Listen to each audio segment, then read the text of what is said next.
When a billionaire escapes to a quiet resort after a scandal, the last person he expects to see cleaning his suite is his ex-fiancée, now a single mom. But before we dive into the full story, let me know where you're watching from and what time it is. Now, subscribe to the channel and let's get started. The Alpine wind swept across the private helipad as Ethan Caldwell, CEO of Caldwell Industries and the youngest business magnate in recent memory, stepped out of his chartered helicopter. He had chosen this remote mountain resort for one reason only: to disappear.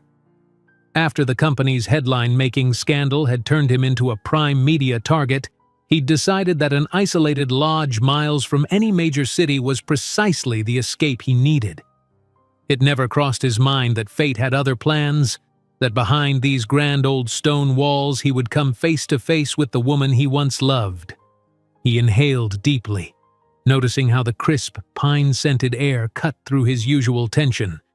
The sky above was painted with streaks of pink and gold as dusk began to settle over the snow-capped peaks. A cluster of staff members in neat uniforms lined the cobblestone path to greet him, offering polite smiles and low bows. Ethan's personal assistant, a diligent man named Trevor, hurried down the path behind him, struggling to keep up with his boss's brisk stride. A discreet swirl of rumors flickered in the staff's eyes, but no one dared speak openly. They had all heard about the scandal at Caldwell Industries. They knew this was the man whose face had been splashed across business magazines for days. And now, that troubled CEO had chosen their out-of-the-way luxury inn as his hideout. At first glance, the Timber Heights Resort, once a hunting lodge for old aristocrats, held a timeless elegance. Timber beams soared overhead and massive windows displayed a breathtaking panorama of evergreen forests. Around every corner, faint scents of rich cocoa and fresh pine lingered, as though the building itself exhaled the purity of the mountains. For centuries, legends claimed these peaks were home to silent watchers, creatures or spirits that protected the virtuous and punished the cruel. Local folklore or pure superstition? Ethan didn't know. But he did sense something old and mysterious clinging to the stones of this place. A middle-aged manager, Ms. Hawthorne, approached, wearing a perfectly pressed navy suit and a professional smile. "Mr. Caldwell," she said with serene warmth, "allow me to show you to your suite. It's our finest." Her tone carried no trace of judgment, just the impeccable courtesy of a woman who prided herself on her duties. Ethan nodded in gratitude. Ever since the scandal, he had grown tired of side glances and stifled whispers. This woman at least gave him a neutral calm. Trevor remained behind to handle the formalities, so Ethan followed Ms. Hawthorne alone down a series of winding hallways. "It's quieter this season," Ms. Hawthorne mentioned, trying to make polite conversation as they walked. "Not many guests, which should allow you the peaceful respite you need." A part of her might have known. The wealthy always hid from chaos in places like these, searching for anonymity and high-altitude isolation. She led him through a double door into a grand suite known as the Eagle's Nest. The space was all warm lighting and rustic sophistication, with fir throws draped across polished wooden chairs. A wide balcony overlooked pristine slopes of thick pine trees shimmering in the fading light. But before Ms. Hawthorne could delve into further explanation about the suite's amenities, a soft knock on the open door interrupted them. "Apologies, Ms. Hawthorne," said a young housekeeper, stepping inside with her head slightly bowed. "I came to check on the fireplace. Sometimes the chimney gets smoky." Her voice wavered with what sounded like nerves. Perhaps she was unused to meeting new VIP guests with so much at stake. Ethan turned politely to acknowledge her, and then his breath caught in his throat. Time seemed to freeze. In an instant, the light from the chandelier above, soft and golden, landed on her face, illuminating features he could never forget. Gentle eyes, a stubborn little chin he used to tease her about, and that air of quiet determination that had once enthralled him. It was Lucy Harding, the same Lucy who had been his fiancée half a decade ago. The same Lucy who had vanished right after calling off the wedding. Now she stood there in a simple resort uniform, gazing at him as though she'd seen a ghost. Their eyes locked, 1,000 unspoken memories straining between them. Lucinda Lucy Harding had been a bright scholarship student when they met in college. Their love story had blossomed amid hectic class schedules and internship interviews. She'd once called him the most persistent boy in all of New England, always chasing her down the library halls just to say hi. Back then, no one had bet a wealthy heir and a scholarship student would last. And perhaps those naysayers were right. Things had fallen apart, painfully, in the final months leading up to their planned wedding. Ethan had no idea why. Their final conversation ended with tears, heartbreak, and no answers. She had simply left him, returning his ring without explanation. Now, after half a decade, seeing her in a housekeeping uniform was so unexpected that Ethan could barely keep his composure. Lucy stiffened. She looked away, as if fearful that acknowledging him might break whatever fragile sense of stability she had built here.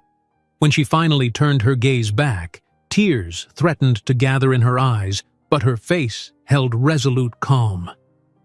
"I'm sorry," she murmured, almost too quietly to hear. "I didn't know you'd be here."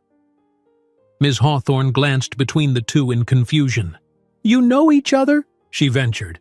Her polite tone barely masked the alarm that her star guest might be upset by the presence of one of her employees.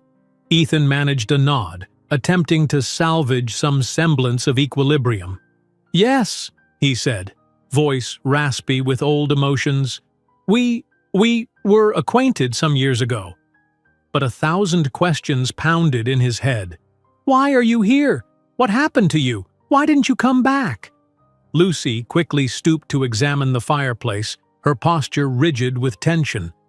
"Let me just make sure the chimney isn't blocked," she said, focusing on her task. "It sometimes gets jammed with pine needles when the wind shifts." Her voice, though soft, carried forced efficiency. She was determined to act as if nothing more connected them than a guest and staff relationship. Ms. Hawthorne, sensing the strain, cleared her throat. "I'll just leave you to settle in, Mr. Caldwell. If you need anything, dial 0 and the front desk will assist you." She hurried out, half flustered, likely concerned about potential drama swirling around her wealthy client. Now, alone with Lucy, Ethan forced a swallow. The quiet in the suite pressed down on them until even the crackling of the fireplace felt deafening. Lucy stood, trying to keep her composure. The uniform she wore was plain, a collared shirt embroidered with the resort logo paired with a simple black skirt. A caretaker, a housekeeper. This was a far cry from the talented, brilliant woman who had once been at the top of her class. Finally, Lucy broke the silence, her voice full of controlled tremor. "I didn't know you'd choose this resort. I've been working here for a while now." She met his eyes again, those same eyes that once held all her dreams. "I'm sorry if this complicates your stay, Mr. Caldwell."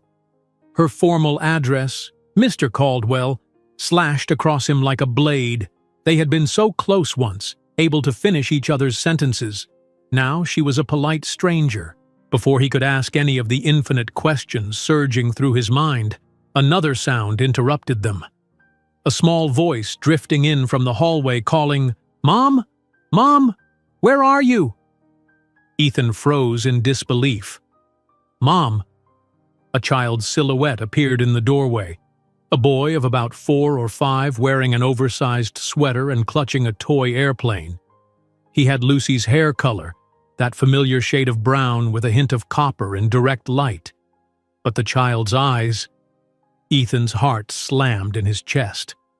The little boy had the same shade of gray as Ethan Caldwell himself, the same color that Lucy used to say reminded her of morning fog over the sea. The boy rubbed his eyes, looking shy, yet curious. When his gaze landed on Ethan, he hesitated, as though some instinct recognized the man but didn't know why. "Mom?" repeated the child, stepping closer to Lucy's side. Instinctively, Lucy placed a protective hand on his shoulder as if shielding him from questions that had no simple answers. She squeezed her eyes shut momentarily, struggling to gather her courage. When she opened them, they were full of quiet resignation, as though she had always known this moment might come. Ethan couldn't speak. His mind spun with the impossible truth. 1,000 half-formed words stuck in his throat, each demanding to be spoken, yet no sound emerged. The boy is Lucy's son. A single mom. The child has his eyes. That one detail hammered at Ethan's logical mind. Could that mean... But how? Why didn't she ever tell me? The seconds stretched on, thick with tension and heartbreak. Lucy swallowed hard and managed a trembling whisper. "Ethan, I want you to meet Dylan. He's my..." She paused, voice failing her. Then, more softly, "My son." Lightning might as well have struck the roof. The weight of her words crashed over him, leaving him mute, grappling with shock, yearning, and confusion. He couldn't ignore the certainty that swelled in his chest. Standing before him was not just Lucy's child, it was almost certainly his, too. In that moment, any notion of quiet retreat or hidden sanctuary shattered. This mountain resort no longer represented an escape from scandal. Instead, it was now the center of a new storm, a storm fueled by revelations of a past he thought was lost. The space seemed to shrink around them, the lodge's grandiose walls pressing closer as Ethan stared at the boy. Lucy's hand shook slightly on Dylan's shoulder, and for a moment, the only sound in that elegant suite was the distant crackle of the fireplace. Outside, dusk bled into the windows, painting the thick pine forest in deepening shades of indigo. Yet within these walls, a wholly different darkness flickered in Ethan's mind. Questions without answers, regrets that lay buried for years, and a betrayal he'd never understood. Ethan took a slow breath, forcing himself to move, to speak. But his voice came out hoarse. "Hi there. Dylan, is it?" He crouched cautiously, trying to meet the boy's eyes without overwhelming him. Something in those eyes, the same stormy gray he saw in the mirror each morning, twisted Ethan's chest with a violent ache. "I'm... Ethan." Dylan blinked, clutching his toy plane. The child's expression was uncertain, as though he sensed the moment's gravity. He didn't speak, only nodded a greeting. Then, as if recalling his manners, he offered a polite, "Hi," so soft it barely registered. Lucy tugged Dylan gently back, placing herself between him and Ethan. The subtle protective gesture felt like a barrier. An unspoken wall Lucy was determined to keep in place. Though her eyes shimmered with tears she refused to let fall, her voice remained steady. "You should go, Dylan. I'll be up in a minute," she told him. "But Mom?" The little boy hesitated, glancing at Ethan again with a new curiosity. He seemed about to say more, but finally nodded and slid past them, footsteps echoing lightly in the marble-floored corridor until the suite door thumped shut behind him. And just like that, Ethan and Lucy were alone. All the old grief, raw and unresolved, crackled in the air as tangibly as the glowing embers in the hearth. Ethan straightened up slowly, swallowing the knot in his throat. "That's your son," he managed, voice low. "Lucy, he has my eyes." His heart thundered, each beat pounding with the realization of what that likely meant. She didn't deny it, but she seemed desperate to maintain some measure of composure. The Lucy he remembered had always been genuine, wearing her emotions openly, a warm smile, a bright laugh, an unguarded sincerity. The woman before him now was different, carefully controlling her every word, as though any slip might unravel her entire world. "It's complicated," she whispered, pushing a stray lock of hair from her forehead. "I don't expect you to understand in a matter of seconds. Then help me understand." He took a step closer, an edge of pain creeping into his tone. "You vanished. I looked everywhere for you. I never got an explanation, Lucy, and now I find you here, with a child, possibly my child." Her eyes glistened as she raised them to meet his. "Don't you think I know how unfair this is?" she said, voice catching. "I never intended to see you again. I just needed to work to keep a roof over Dylan's head.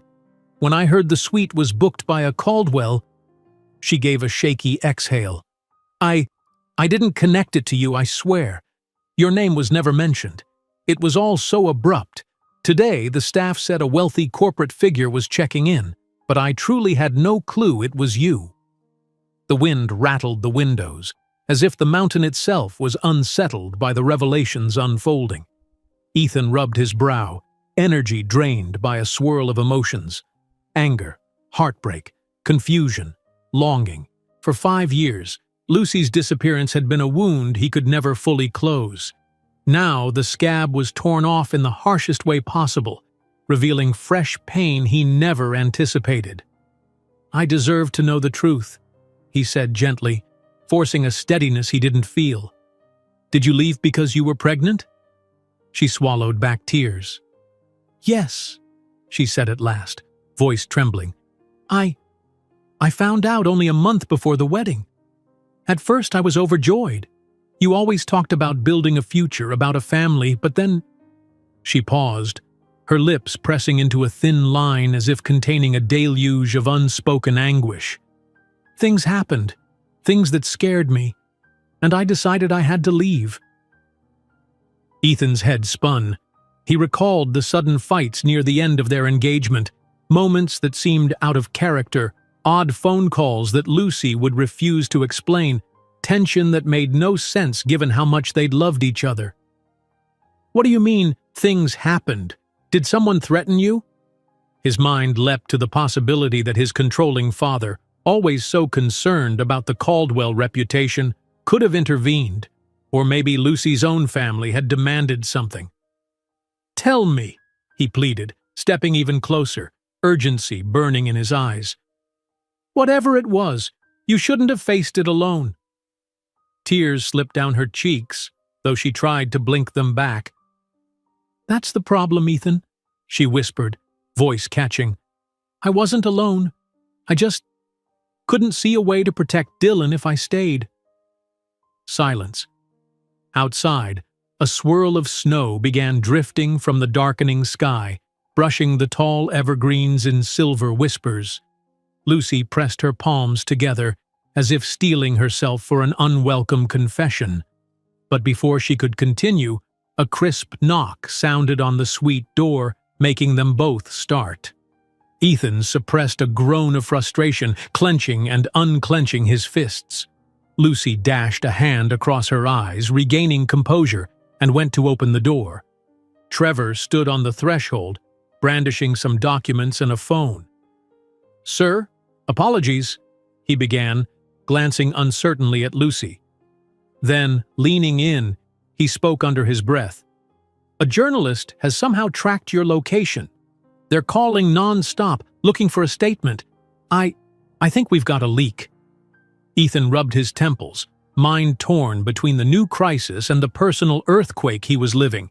He needed to manage the scandal that had driven him here in the first place. But how could he concentrate on corporate fires when his own heart was in chaos? Lucy exhaled, stepping aside to let Trevor in. She recognized the lines of tension in Ethan's posture. He was always like this, carrying the weight of the entire empire on his shoulders. Back in college, she used to tease him, telling him to let yourself breathe once in a while. Now, apparently, the world had given him even more burdens to bear. Trevor hesitated, noticing the raw emotion in the air. I'm sorry to intrude. We can handle the press quietly if you prefer, but you might want to see these statements your board released, sir. They're not particularly favorable to you. Seems the board's distancing itself while you're away. Ethan dragged a hand through his hair, stepping away from Lucy. He took the documents, quickly scanning them. The text bristled with corporate language hinting at pending investigations and a need for strong leadership. The subtext was clear. Caldwell Industries wanted to hold him solely responsible for the fiasco that had rocked the brand 2 weeks ago. He muttered a curse, feeling the old corporate wariness settle over him. Fine, he said to Trevor, forcing a momentary shift into CEO mode. Draft a response. Emphasize that I'm here for personal recovery on advice from doctors and that I fully intend to cooperate with any internal review. I'm still at the helm." Trevor nodded, stepping back into the hallway to place a call. When the door clicked shut again, Lucy and Ethan faced each other in an uneasy hush. "It sounds like you're in trouble," she observed quietly, forgetting for a moment her own turmoil. Ethan huffed a near laugh, devoid of humor. "That's putting it mildly. My father's gone, and now the board smells blood.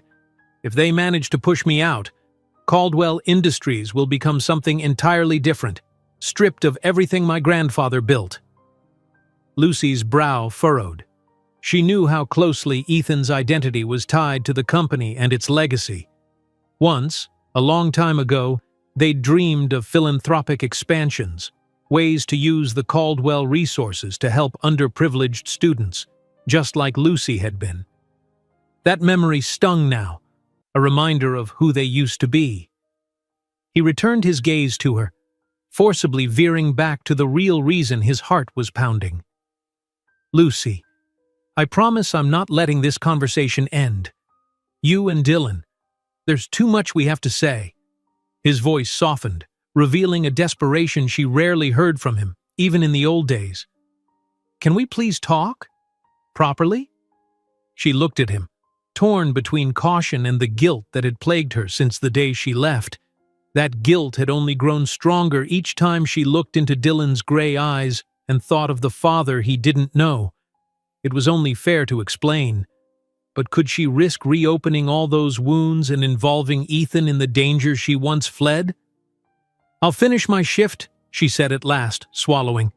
"Meet me later tonight, after midnight, on the second-floor balcony by the old library. Most guests are asleep then, and it's quiet. We can talk without anyone overhearing." Ethan breathed relief, nodding. "Thank you." Lucy turned to go, pausing only once to say, "Don't tell Dylan about us yet. Let me figure out how to handle that first."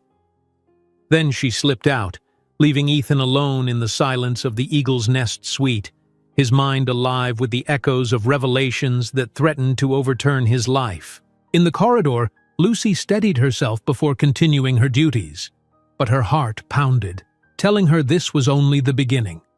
For far too long she had carried the burden alone. Now everything was out in the open, or soon would be. A part of her felt a sliver of hope amid the fear. Maybe, just maybe, it was finally time to let truth replace all the secrets. Night fell slowly across the mountain resort, draping the property in shades of deep blue. A soft snowfall blanketed the tall pines outside, and lanterns along the walkways glowed with an amber warmth. By the time Lucy finished her housekeeping duties for the evening, she could feel tension crackling in the very air she breathed. Every time she caught a glimpse of her reflection in a window or a mirror, she saw the worry in her own eyes. The meeting she had promised Ethan weighed heavily on her mind, stirring memories and truths she had guarded for years. She headed to the staff quarters, where she and Dylan shared a modest room tucked under the sloping roof of the old lodge. It was far from luxurious. Faded paint, a single small window, and enough space for a twin bed and a child's cot. Yet Lucy had come to appreciate its coziness. It was theirs, a place where Dylan's laughter warmed the walls. Pushing open the door, Lucy paused on the threshold. Dylan lay dozing on the narrow bed, clutching his toy plane to his chest. For a moment she just watched him breathe, the rise and fall of his small shoulders, the quiet innocence in his sleep. She softly approached, kneeling beside him. One lamp glowed on the nightstand, revealing how much he'd grown in the last year, always sprouting taller, always with that curious spark in his eyes. Lucy brushed a strand of hair from his forehead, her thoughts twisting with guilt.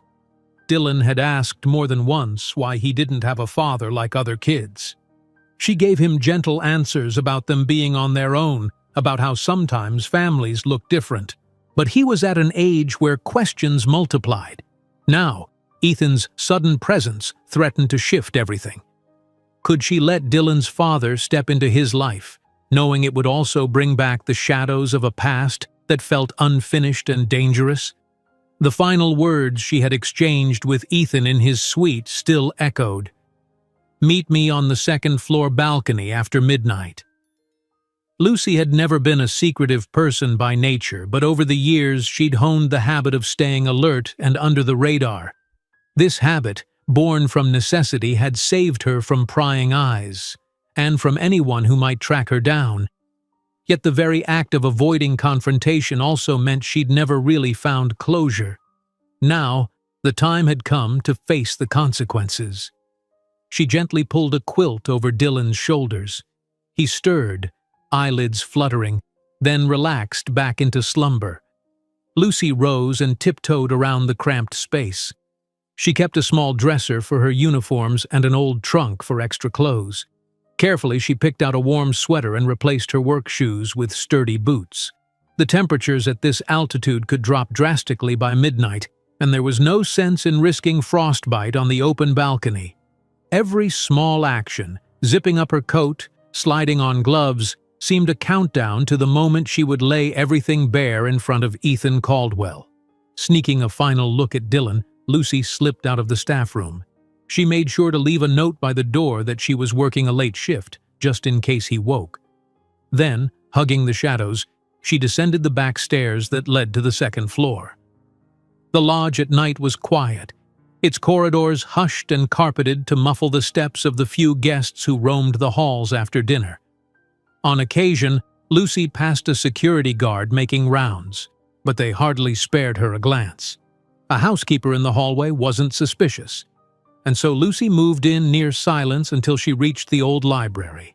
This part of the resort had been built decades ago, featuring heavy oak shelves filled with leather-bound volumes that smelled of dust and time.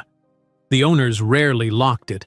No one visited this corner except the occasional book enthusiast who wanted a taste of the lodge's history. Lucy's footsteps echoed softly on the wooden floor as she navigated past rows of books toward the far side. There, tall glass doors opened onto a narrow balcony. Through them, she saw the silhouette of a man standing against the railing. Ethan. His figure was outlined in the faint glow of moonlight. Snow drifted lazily from a sky dotted with stars. The hush was so absolute Lucy could almost hear her own heartbeat. Pushing the door open, she stepped onto the balcony. A rush of cold air made her catch her breath. The wind had that sharp bite that only mountain altitudes carry. Ethan turned at once, shoulders tense from waiting, eyes reflecting the silver glow of the night. The swirl of old emotions flared between them immediately. Remorse, longing, anger, and, beneath it all, a thread of something more hopeful. "I was worried you wouldn't come," he said quietly, forcing a small, grim smile. His breath plumed in the cold, merging with the white swirl of air around him. He wore a dark coat, the edges dusted with snow. "I almost didn't." Lucy kept her arms wrapped around herself, partly for warmth, but mostly for courage. "But I couldn't leave things like this, not after Dylan." She broke off, fighting the knot in her throat. The reality of sharing the truth pressed on her. She'd spent years with the secret locked away, rationalizing that it was safer for everyone if she just vanished. Now, Ethan stood no more than 2 steps away. His very presence seemed to intensify the guilt and the old heartbreak. Gently, Ethan reached out as if to touch her arm, then hesitated, letting his hand drop. "I have 1,000 questions, Lucy. I don't even know where to begin. But I want to hear your side, the truth. Why did you feel you couldn't tell me about Dylan?" Lucy exhaled a ragged breath and leaned against the balcony's railing, gazing out at the mesmerizing slope of pine trees below. "It all started before I knew I was pregnant," she began, her voice trembling. "Those last few months before our wedding, I noticed strange things. Letters addressed to me with no return address, phone calls late at night where no one would speak, just breathing. At first I thought it was nerves or my imagination. But then I found a note in my bag at the university library. It said, 'You're not good enough for a Caldwell. Know your place." I tried to brush it off as some jealous classmate messing with me. Ethan's expression darkened. "You never told me this." She shook her head, tears stinging her eyes. I was scared. I didn't want to create drama, but the threats kept escalating. Someone left a photograph in my dorm mailbox. It was a picture of us dancing at that gala. Remember the night your father announced your role at Caldwell Industries? The back of the photo had these cruel words scrawled across it. "If you don't walk away, you'll ruin him and yourself." I took it to mean if I refused to break off the engagement, they'd do something more drastic. Ethan's jaw set in a tight line. "Are you implying my father?" "I don't know," Lucy admitted, voice cracking. "He was never kind to me, but I can't say for certain he was behind this. Whoever it was seemed determined I'd disappear. One night I was followed on campus. I never saw who it was. They wore a hooded coat, but they grabbed my wrist and told me if I didn't want to see you destroyed, I needed to vanish. By then I'd missed 2 calls from my doctor. I only learned the next day that I was pregnant. I was terrified, Ethan. I kept thinking, what if these threats turn violent? And worse, what if your reputation is damaged because of me? I'd grown up poor on scholarships. It wasn't just about me anymore. It was about that baby inside me. Her voice quivered as she remembered those weeks of paralyzing dread. She'd combed through every possibility. Should she confide in Ethan and risk these threats intensifying, or should she leave quietly, protecting him and their child from harm? Each day had felt like stepping deeper into an unlit tunnel, alone and scared of what lurked behind her. Ethan's anger flared, but it wasn't directed at Lucy. She could see his fists clenching on the railing. "You should have trusted me," he said, voice rough with emotion. "I would have done anything to protect you. We could have handled it together." She wiped away the tears on her cheeks. "I was 23, a scholarship kid engaged to a multi-millionaire heir. I felt like an outsider in your world, always hearing whispers that I was a gold digger or a social climber, and whoever was targeting me seemed powerful. I was convinced that if I left, the threats would stop. If I was out of the picture, your name wouldn't be dragged through anything." A shaky laugh escaped her. Naive, maybe, but I thought I was doing the right thing. Ethan breathed deeply, blinking against the swirl of snow. "I searched for you for over a year, hired private investigators. No one found a trace. It was as if you vanished off the face of the earth." "That was intentional," Lucy murmured. "I changed my phone, used cash, moved several states away. I worked odd jobs until I settled here. I needed somewhere remote to raise Dylan without fear. But it wasn't easy. Life as a single mom in hiding never is. Sometimes I almost called you, just to say, sorry, or to hear your voice, or let you know about Dylan's existence. But the memory of those threats always stopped me." Ethan closed his eyes, absorbing the weight of her confession. The wind buffeted the balcony, rustling Lucy's hair. A deep ache rooted itself in his chest. Ache for the years he lost with his son, for Lucy's isolation, for the vile intimidation that drove them apart. "No matter who was behind it, they stole years from us," he said bitterly. "And from Dylan. He has a right to know his father." Lucy's voice dropped to a whisper. "Yes, he does." She felt the tears return, but this time there was also an undercurrent of relief. For so long she had carried the guilt of denying Dylan the chance to know where he came from. "But I can't just have you walk into his life without explaining everything. And I need to be certain that the threats I faced are truly gone. If they reappear, I can't risk him being caught in the crossfire." Ethan's eyes shone with determination. "We'll figure it out. If someone is still out there trying to manipulate my life, I'll find them. I won't let them hurt either of you again." She found herself remembering the traits that once made her fall for him: unstoppable resolve, unwavering devotion. It was both comforting and terrifying to witness that side of Ethan again. "I can't promise anything," she managed, brushing the tears from her cheeks. "But I won't run anymore, not if we do this carefully." A grim tension remained, but the moment also held a fragile promise. They stood close now, the space between them filled with old heartbreaks and new possibilities. The slow fall of snow dusted Ethan's shoulders. Lucy could see the swirl of conflicting emotions in his face: pain at how she'd left, anger at the unknown threats, and a fierce yearning to be the father Dylan deserved. In the hush of that high balcony they formed a silent pact. To uncover the truth of the past, to protect Dylan from old ghosts, and to see if there was any hope, any at all, of forging a future that might heal some of what they'd lost. Then, movement behind the glass doors made Lucy step back. A night security guard was passing through the library, shining a flashlight along the shelves. Quickly, Ethan and Lucy slid into the shadows against the railing, hearts pounding. The guard paused, seeming to sense something off, but eventually moved on. When the beam of light vanished, Lucy and Ethan exhaled. Ethan cleared his throat softly. "I'll handle my corporate mess from here, and I'll keep this location off the radar.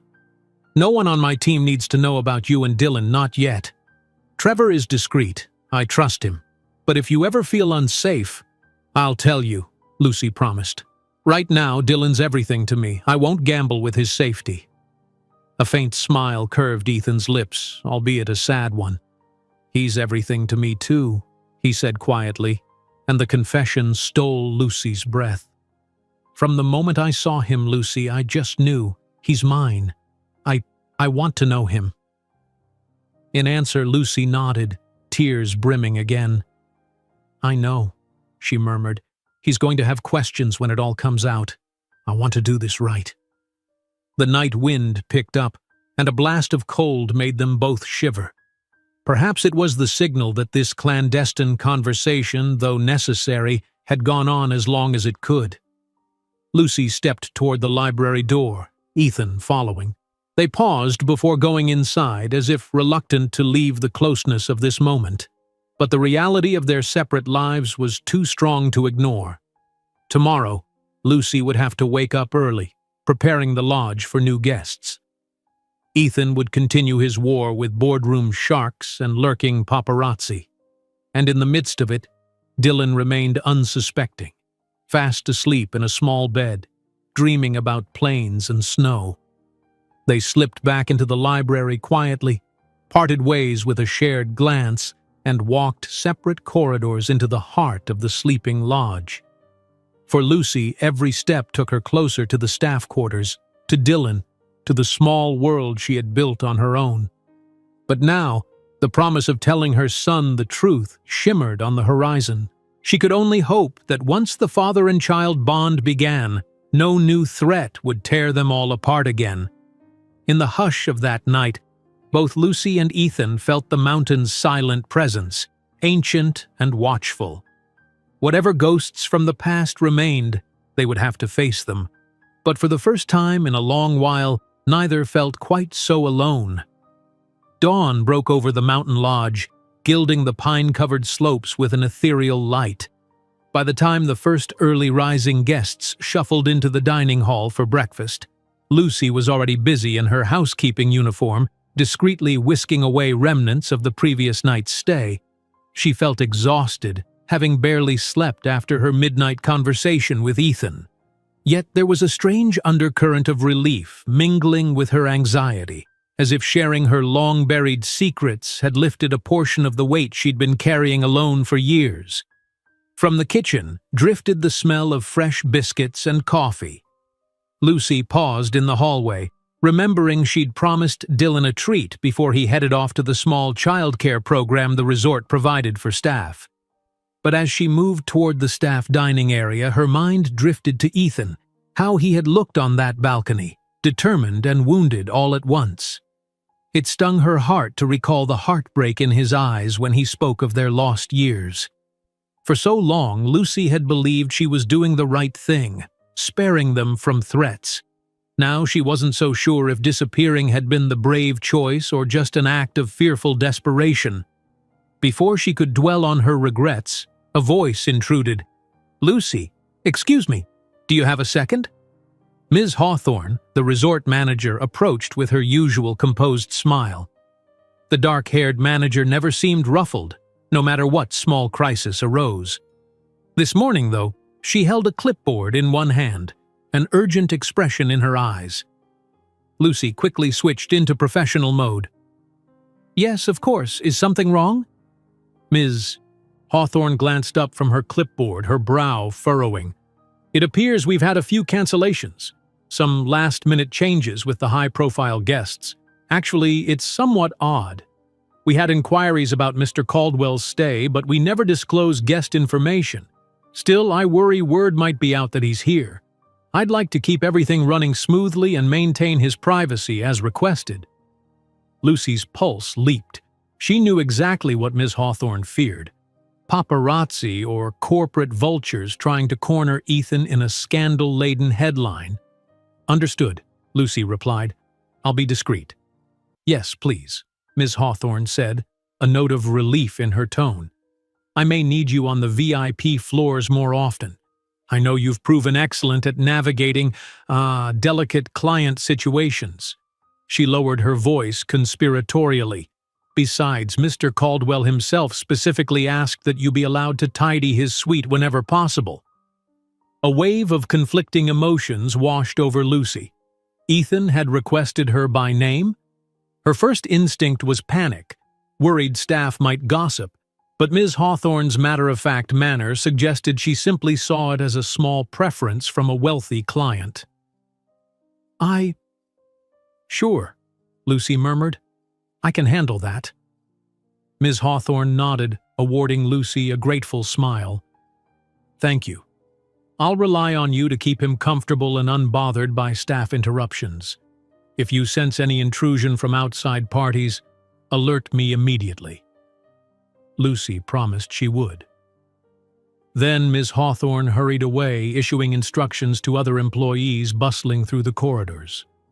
Alone once more, Lucy leaned against the wall, breathing deeply. She hadn't expected Ethan to request her personally. Even if part of her warmed at the thought, another part was uneasy. Managing the professional facade while grappling with personal history felt perilous. Still, they had no choice if they intended to coordinate carefully about Dylan. She continued on to the staff dining area, picking up a plate of food for Dylan. Scrambled eggs, a flaky biscuit, fresh berries.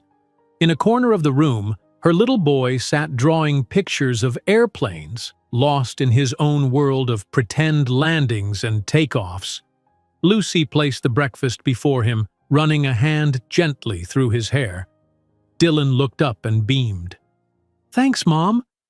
But he quickly noticed the furrow in her brow. "What's wrong?" "Nothing, sweetheart," Lucy lied gently, leaning in to kiss his forehead.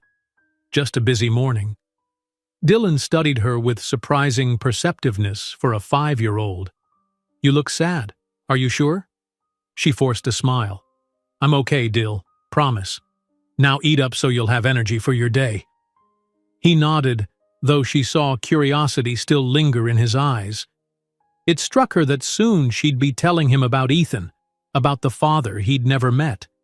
She hoped he'd be excited, not confused or scared. Perhaps more than anything, she wished she could guarantee that no harm would come from it.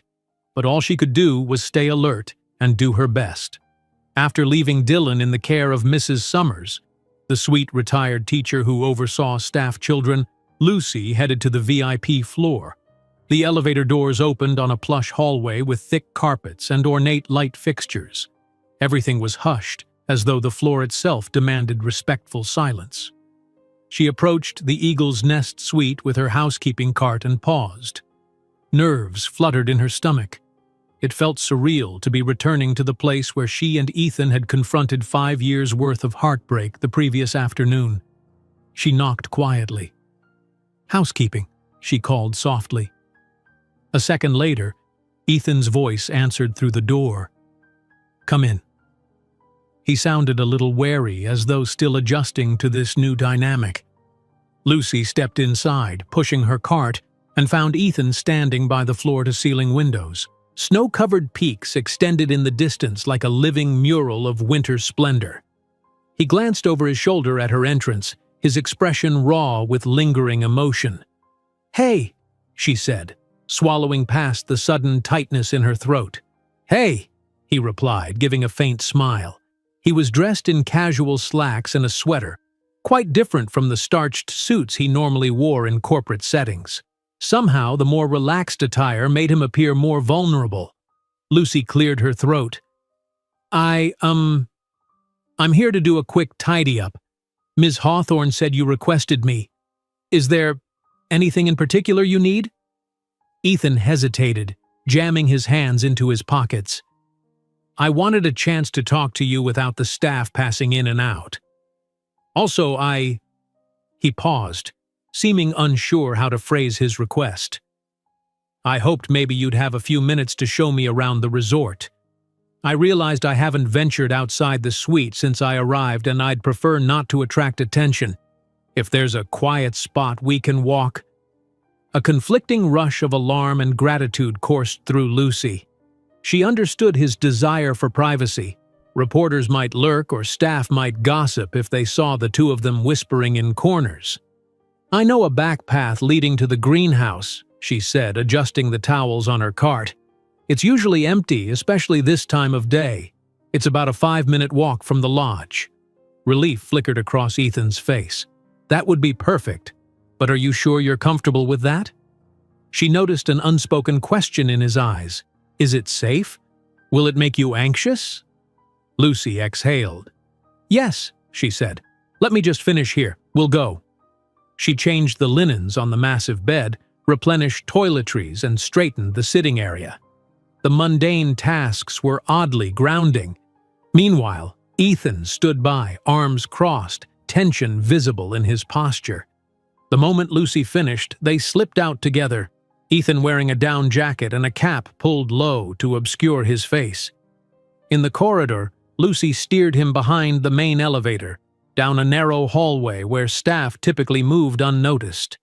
They took a back staircase leading to a side exit seldom used by guests. The air outside was crisp, stinging Lucy's cheeks with its icy breath. Patches of fresh snow sparkled across the courtyard, and the morning sun was bright enough to reflect off every white surface like diamonds. Ethan fell into step beside her. "I never really realized how beautiful it is here," he said, his voice hushed with awe. "I was too preoccupied with my problems to notice." "It's easy to miss," Lucy acknowledged. "But it grows on you, especially when the crowds thin out. And I guess I liked being away from big cities. Less chance of being recognized or found." She shot him a sideways glance. Ethan nodded, understanding. For a moment they walked in companionable silence, letting the crunch of snow under their boots fill the gap. Lucy guided him down a gravel path that wound around the lodge grounds. Majestic pines towered above them, dusted with snow. Occasional chirps of winter birds echoed in the stillness. They reached a small greenhouse attached to a rustic cottage on the far side of the property. Once an herb garden for the resort's chefs, it had been largely abandoned except for a caretaker who visited twice a week. Lucy led Ethan through the greenhouse door, and warm, humid air embraced them, a stark contrast to the icy breeze outside. Inside, rows of clay pots and wooden shelves featured dormant plants, waiting for spring's renewal. Ethan brushed a layer of frost off one of the glass panels, gazing at the sunlight filtering through. "Thank you for bringing me here," he murmured. "I needed the fresh air, the sense that there's more to life than corporate boardrooms and crises." Lucy folded her arms, unsure how to proceed. "I'm glad you're getting a break. You said you wanted to talk?" "Yes." He turned to face her. A line of concern etched between his brows. "Last night I barely slept. Every time I closed my eyes, I pictured Dylan. Then I remembered everything you told me about the threats. I want to help. Maybe hire a private investigator again, track down whoever was behind this. The last thing I want is for you or Dylan to keep living in fear." His earnestness tugged at Lucy's heart.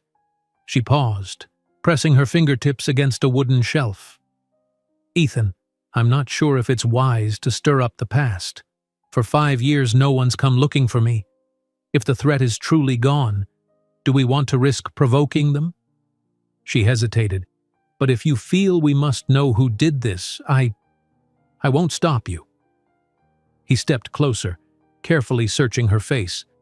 "I won't do anything reckless, but I can't ignore the possibility that they might surface once they realize we're in contact again.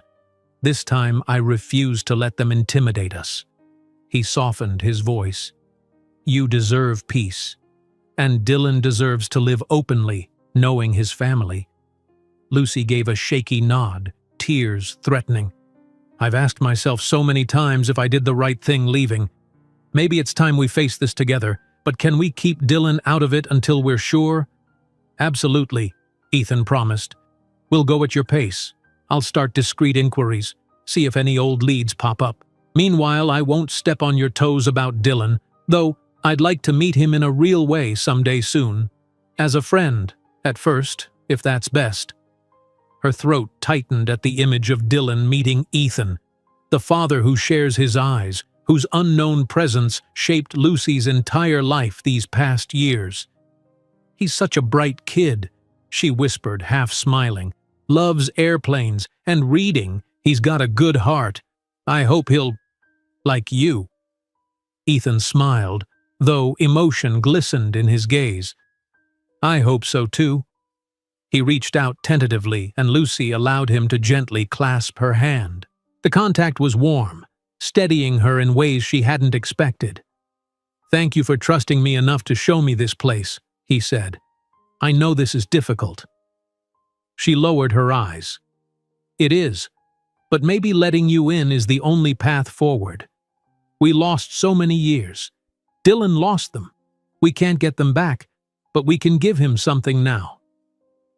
They stood there in the greenhouse, the hush of dormant plants enveloping them, a small bubble of warmth in a vast winter landscape. Outside, the wind rattled the glass walls, reminding them that the world beyond these fragile panes was cold and uncertain. For a long moment, they let themselves stand in that protected space, acknowledging a fragile bond that still existed beneath the scars of separation. Eventually, Lucy drew back, mindful of the time. "I have to return to my shift soon," she said. "If I'm gone too long, Ms. Hawthorne will send someone to find me." Ethan nodded, releasing her hand. "Of course, He hesitated, reluctant to end this moment. "Thanks again. I'll keep a low profile, but if you have a spare moment later, let me know. If not, we'll figure it out." They slipped back outside into the crisp air. The midday sun was higher now, sparkling on the snowy grounds. Lucy guided Ethan back toward the lodge via the same discreet path, both careful to remain unnoticed by wandering guests. At the staff entrance, they paused. She needed to go one way, he the other. "You'll be all right?" she asked softly, glancing up at him. He managed a brief smile, though worry lingered behind his eyes. "I'll manage. And Lucy, if anything feels wrong, if you sense trouble, I'll come to you," she promised. With that, she left him, disappearing into the staff door that led to her duties, her child, and the life she had painstakingly rebuilt.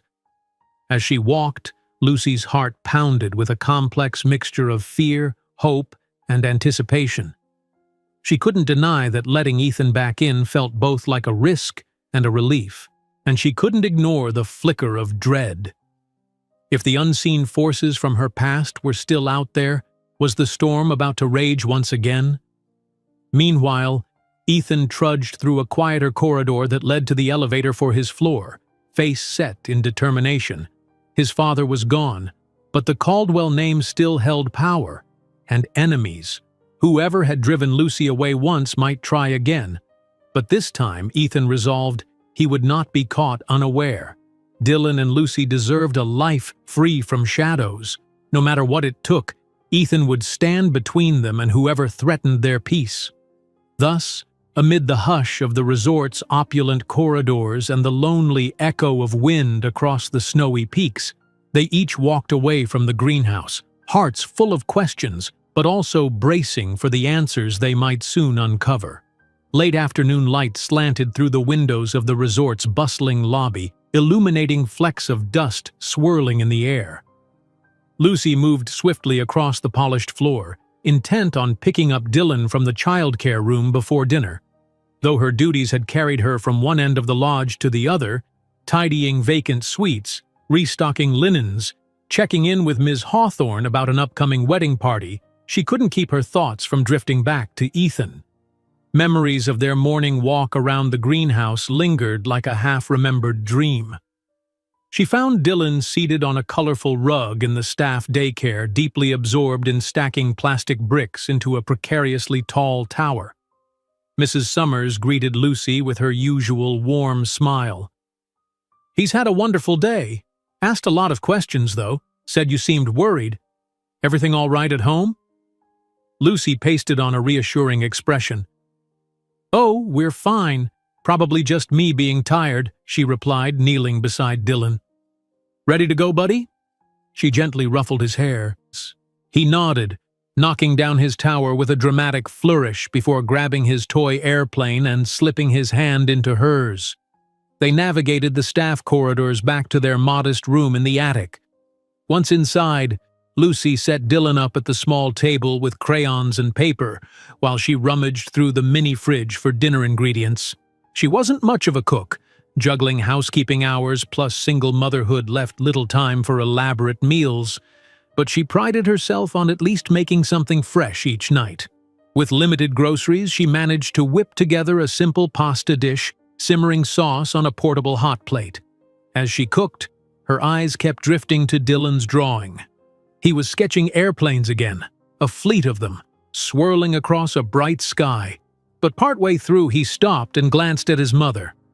"Mom," he said, pressing a green crayon to the paper, "did you know there's a man who looks kinda like me staying here?" His tone was innocent yet curious, and Lucy's heart lurched. Of course he would notice. Even if Ethan had maintained distance, the staff rumor mill was almost impossible to contain, and Dylan was observant. Lucy turned the stove down, cautious in her reply. "Where did you hear that, sweetie?" He shrugged. "Some older kid said a big, important business guy checked in. I saw him from far away when Ms. Hawthorne was showing him around. He had the same eyes as me. Gray." Dylan tapped his own face. "I've never seen anyone else with my eyes before." Lucy's pulse throbbed. She knelt, taking Dylan's small hands in hers. "Sometimes people share eye color even if they're not family," she said, aware of the half-lie in her words. "But yes, that guest does have gray eyes." "He didn't say anything to me," Dylan murmured, "but he looked sad. Kinda how you look sometimes." For a 5-year-old, he was too perceptive. Lucy pressed her lips together, wishing she had a simple explanation. She almost told him the truth right then, a sudden urge to break the silence. But that wouldn't be fair without preparing him properly or confirming that everything was safe. "We might talk about that soon, okay?" Lucy said gently, her voice wavering. "For now, let's just eat dinner." Dylan's brow furrowed, but he accepted her answer, returning to his drawings. Lucy finished cooking in silence, her mind churning. She and Ethan needed to decide how and when to talk to Dylan. The boy was on the brink of asking all the right questions. The slightest slip could unravel everything. She promised herself she wouldn't keep the truth from him much longer. They ate together, pasta swirls with simple tomato sauce, and Dylan chattered about his day, about how Mark in daycare had teased him for wearing airplane socks, how Mrs. Summers read them a story about a bear who wanted to fly. Lucy listened, smiling, yet her thoughts remained in turmoil. When dinner ended, she drew a quick bath for Dylan in their small washroom, set him up with soap that smelled like pine, then tidied up. The routine was a comforting anchor, reminding her of the quiet life they'd built here. Night soon fell, the lodge's lights shining amber against the snowy darkness. Lucy put Dylan to bed, reading him a short story until his eyelids drooped. Afterward, she slipped out into the hall, flicking off the overhead lamp to leave only a small nightlight for him. The corridor was hushed at this hour, most staff either asleep or rotating night shifts.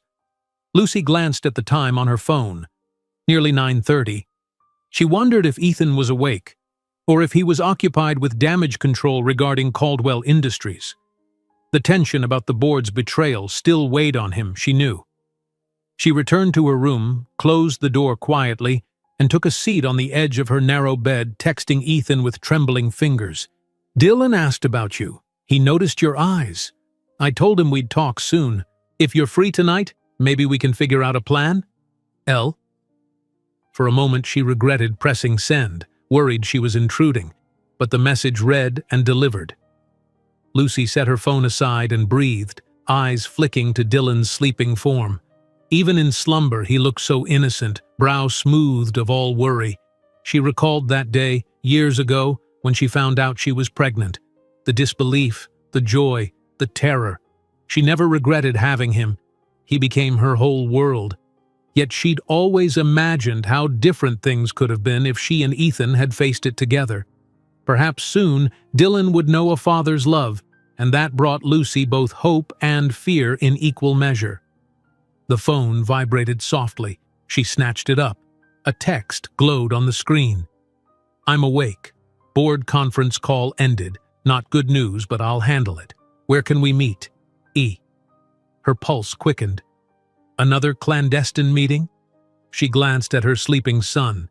Better to remain in the staff quarters corridor, maybe near the supply room. She typed back, "Staff corridor near the utility closet on the 3rd floor. Hardly anyone goes there at night." He replied instantly, "On my way." Lucy slipped on a cardigan, smoothed back her hair, and eased the door open. The hallway lights were dimmed. She tiptoed past other staff rooms, straining not to disturb them. At the end of the corridor, she climbed a narrow metal staircase that connected the different staff floors. Finally, she reached the 3rd floor hallway used for extra storage, stacked with mop buckets and housekeeping carts. The overhead fluorescents buzzed faintly. A single window at the far end revealed swirling snow outside. Ethan was already there when she arrived, wearing a jacket over casual clothes and a scarf draped loosely around his neck. At the sight of her, relief washed over his expression. "Thanks for meeting me," he said quietly, stepping closer. His eyes darted around, verifying they were alone. Lucy offered a half smile. "Figured it'd be private. Dylan's asleep. I only have about 20 minutes before I need to be back in case he wakes." Nodding, Ethan gently took her hand, guiding her away from the single overhead light so they stood in the shadow of some stacked boxes. "How is he?" She exhaled softly. "He's curious. He noticed your eyes, asked why you looked sad." She paused, emotion thickening her voice. "He's a smart kid, Ethan. I'm worried he'll piece things together in a clumsy way. He deserves the truth, but I don't want to scare him." A tension lined Ethan's features. "What if we introduced me as a friend first, someone you used to know in college? Then, if he's comfortable, we can ease into a deeper conversation." He swallowed. "I just don't want him to resent me for not being there, even if it wasn't my choice." Lucy squeezed his hand, guilt flooding her. "He won't resent you. He'll have questions, sure, but you're his dad. And if he sees you care, that'll matter more than anything, but it has to be done gently. He's never had a father figure." Ethan nodded, glancing at the window. Snow clung to the glass in a swirl of white.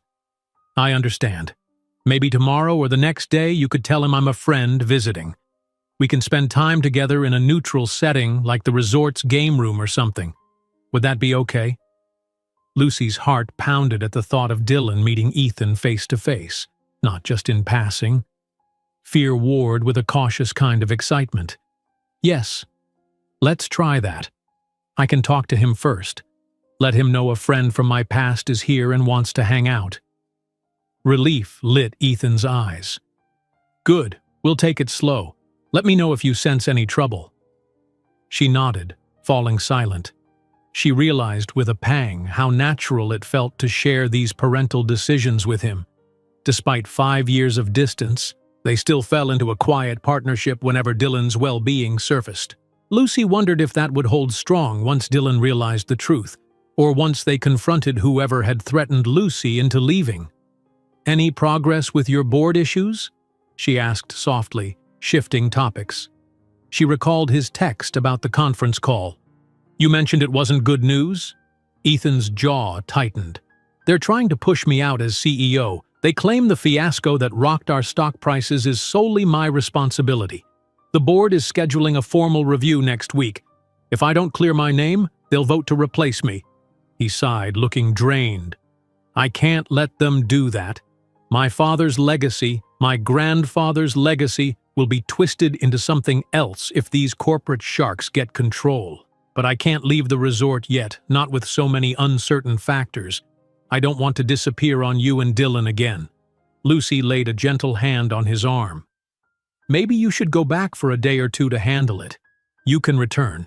Dylan and I aren't going anywhere this time." Even as she said it, anxiety kicked up in her chest. She hated the thought of him departing so soon, but it might be necessary. He shook his head.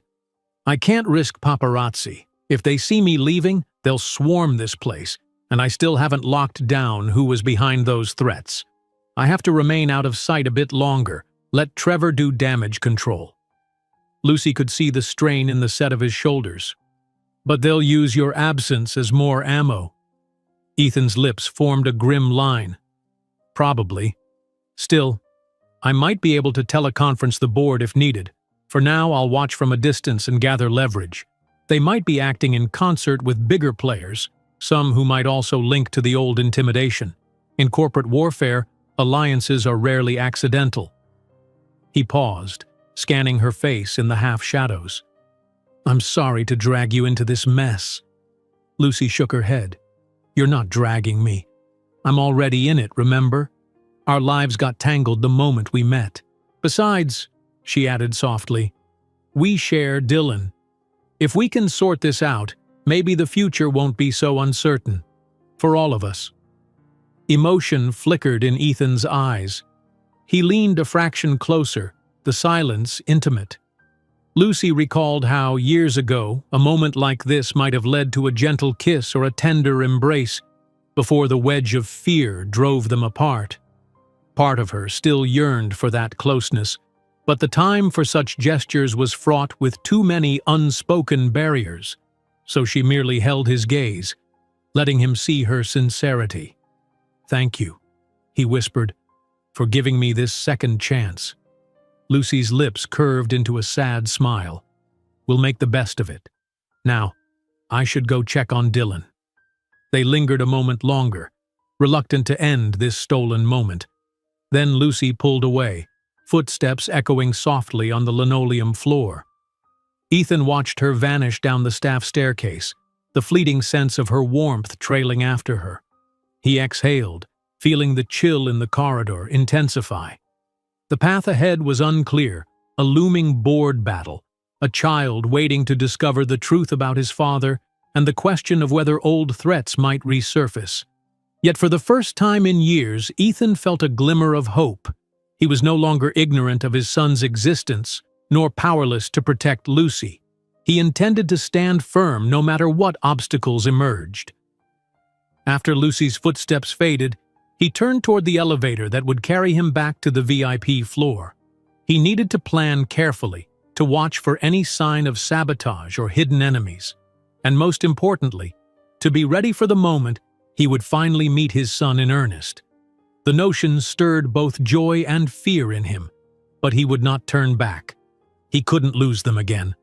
Under the silent hush of night, the lodge's lights seemed to flicker with anticipation.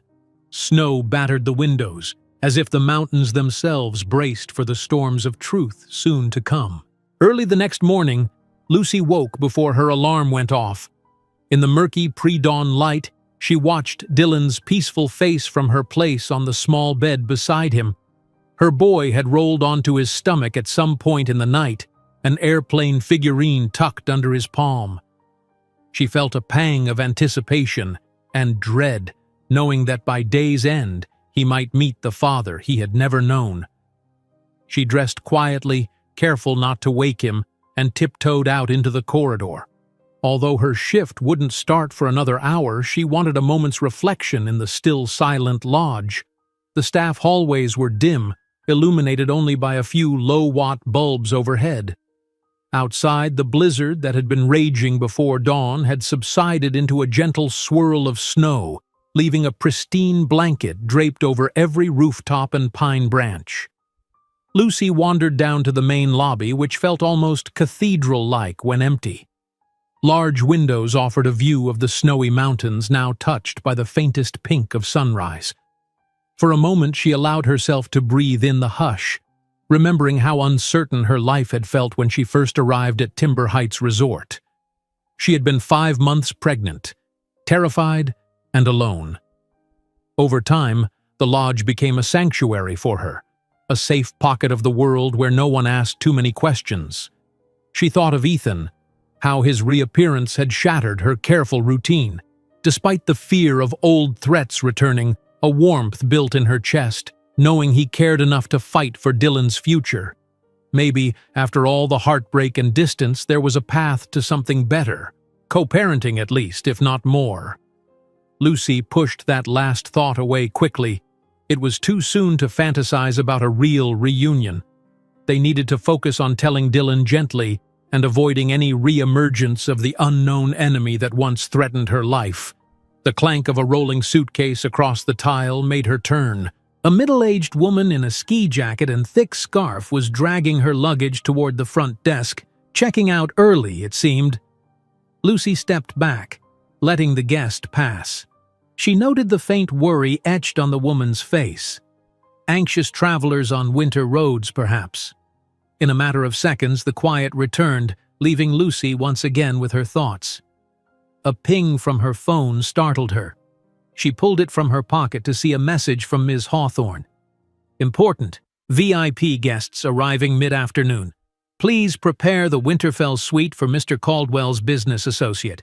Need your best attention on this. Can you come by my office before your shift? Thanks. Lucy frowned slightly. Another VIP linked to Ethan? She hadn't heard him mention any visitors. Maybe the board was sending someone to coax him into returning? Or was it someone loyal to him? She typed a quick reply that she'd be there and pocketed her phone. She glanced at the grand clock above the fireplace, still 20 minutes until her official start. Deciding to take advantage of that small window, she turned and strode toward a hallway that led to the lodge's older wing, seldom used by guests. One particular room there had been converted into a humble chapel-like space, housing old photographs and letters from the lodge's early history. Hardly anyone visited it, so Lucy had made it her private retreat. Stepping inside, she inhaled the musty smell of antique wood. The space was small, a few worn chairs, a dusty cabinet. Sunlight from a narrow window traced patterns on the floor.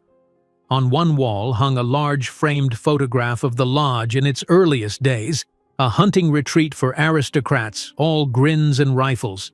Lucy sometimes found an odd comfort in these relics of the past, a reminder that every building contained echoes of bygone eras, and every life had chapters that felt like distant memories. She stood there, letting a quiet calm settle over her, only to hear someone clearing his throat behind her. She whirled, heart pounding, half expecting it might be Ms. Hawthorne come to fetch her early. Instead, she saw Ethan, hands raised in a gentle, "sorry to startle you" gesture. He stood by the threshold, wearing a simple sweater and dark slacks. His gray eyes held a mix of apology and hesitation. I didn't mean to sneak up," he said softly. "I was roaming the halls, trying to avoid prying eyes. I spotted you coming in. Mind if I join?" Lucy relaxed her shoulders, nodding. "No, it's fine. Not many people know about this room."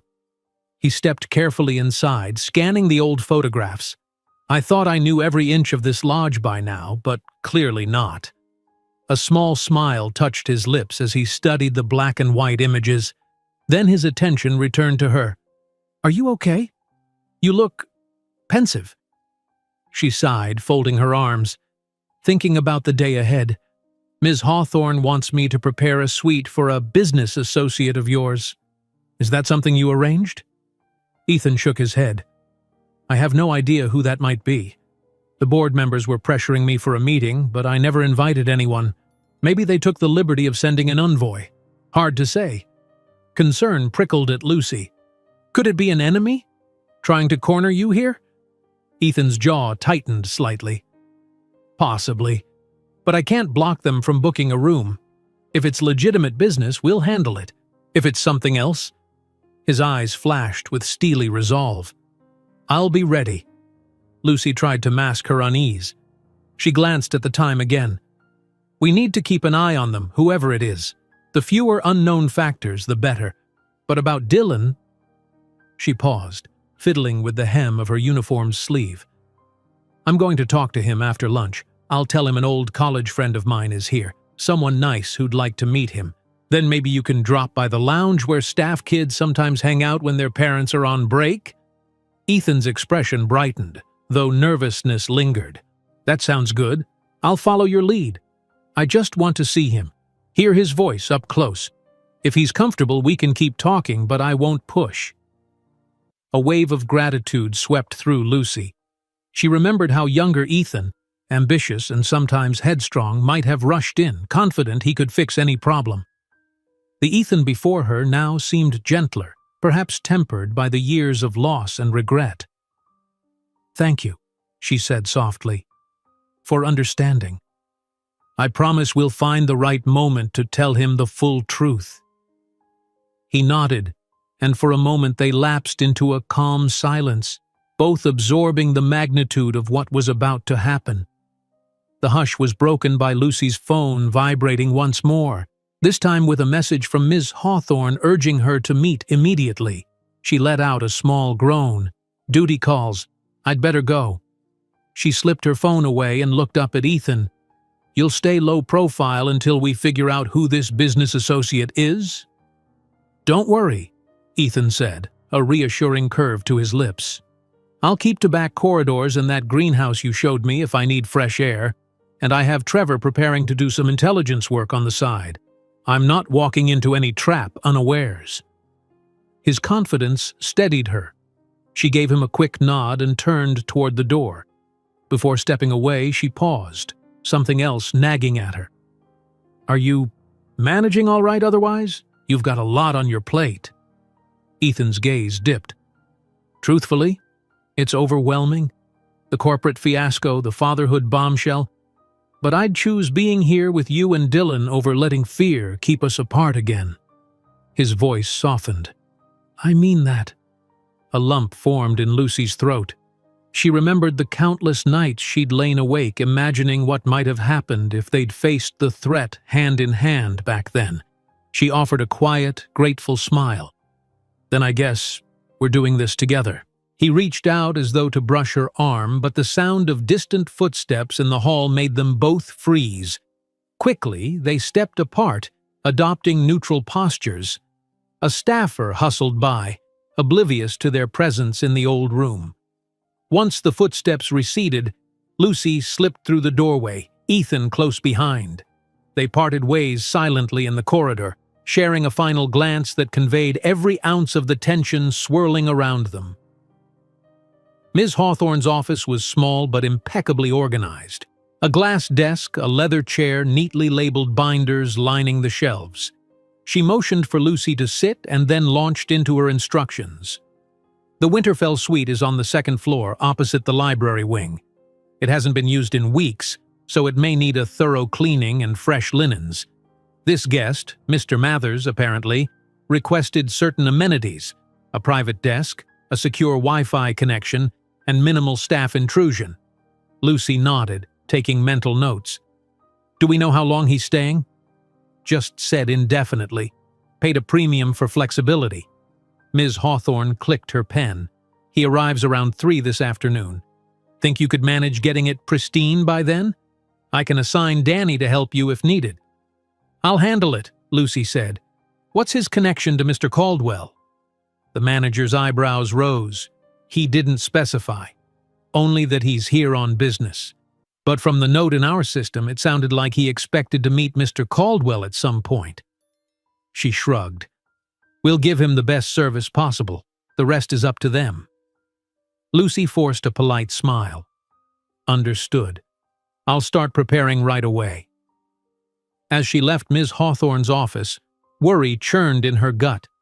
A new VIP, indefinite stay, presumably wanting to see Ethan, it felt ominous. She just prayed this Mr. Mathers wasn't a link to the shadowy threats of the past. Yet she recalled Ethan's promise. "I'll be ready." Gathering her housekeeping cart, Lucy made her way to the Winterfell suite. The corridor was quiet, only a couple of staffers moving about. She paused at the suite's heavy wooden door, fished out the master key, and let herself in.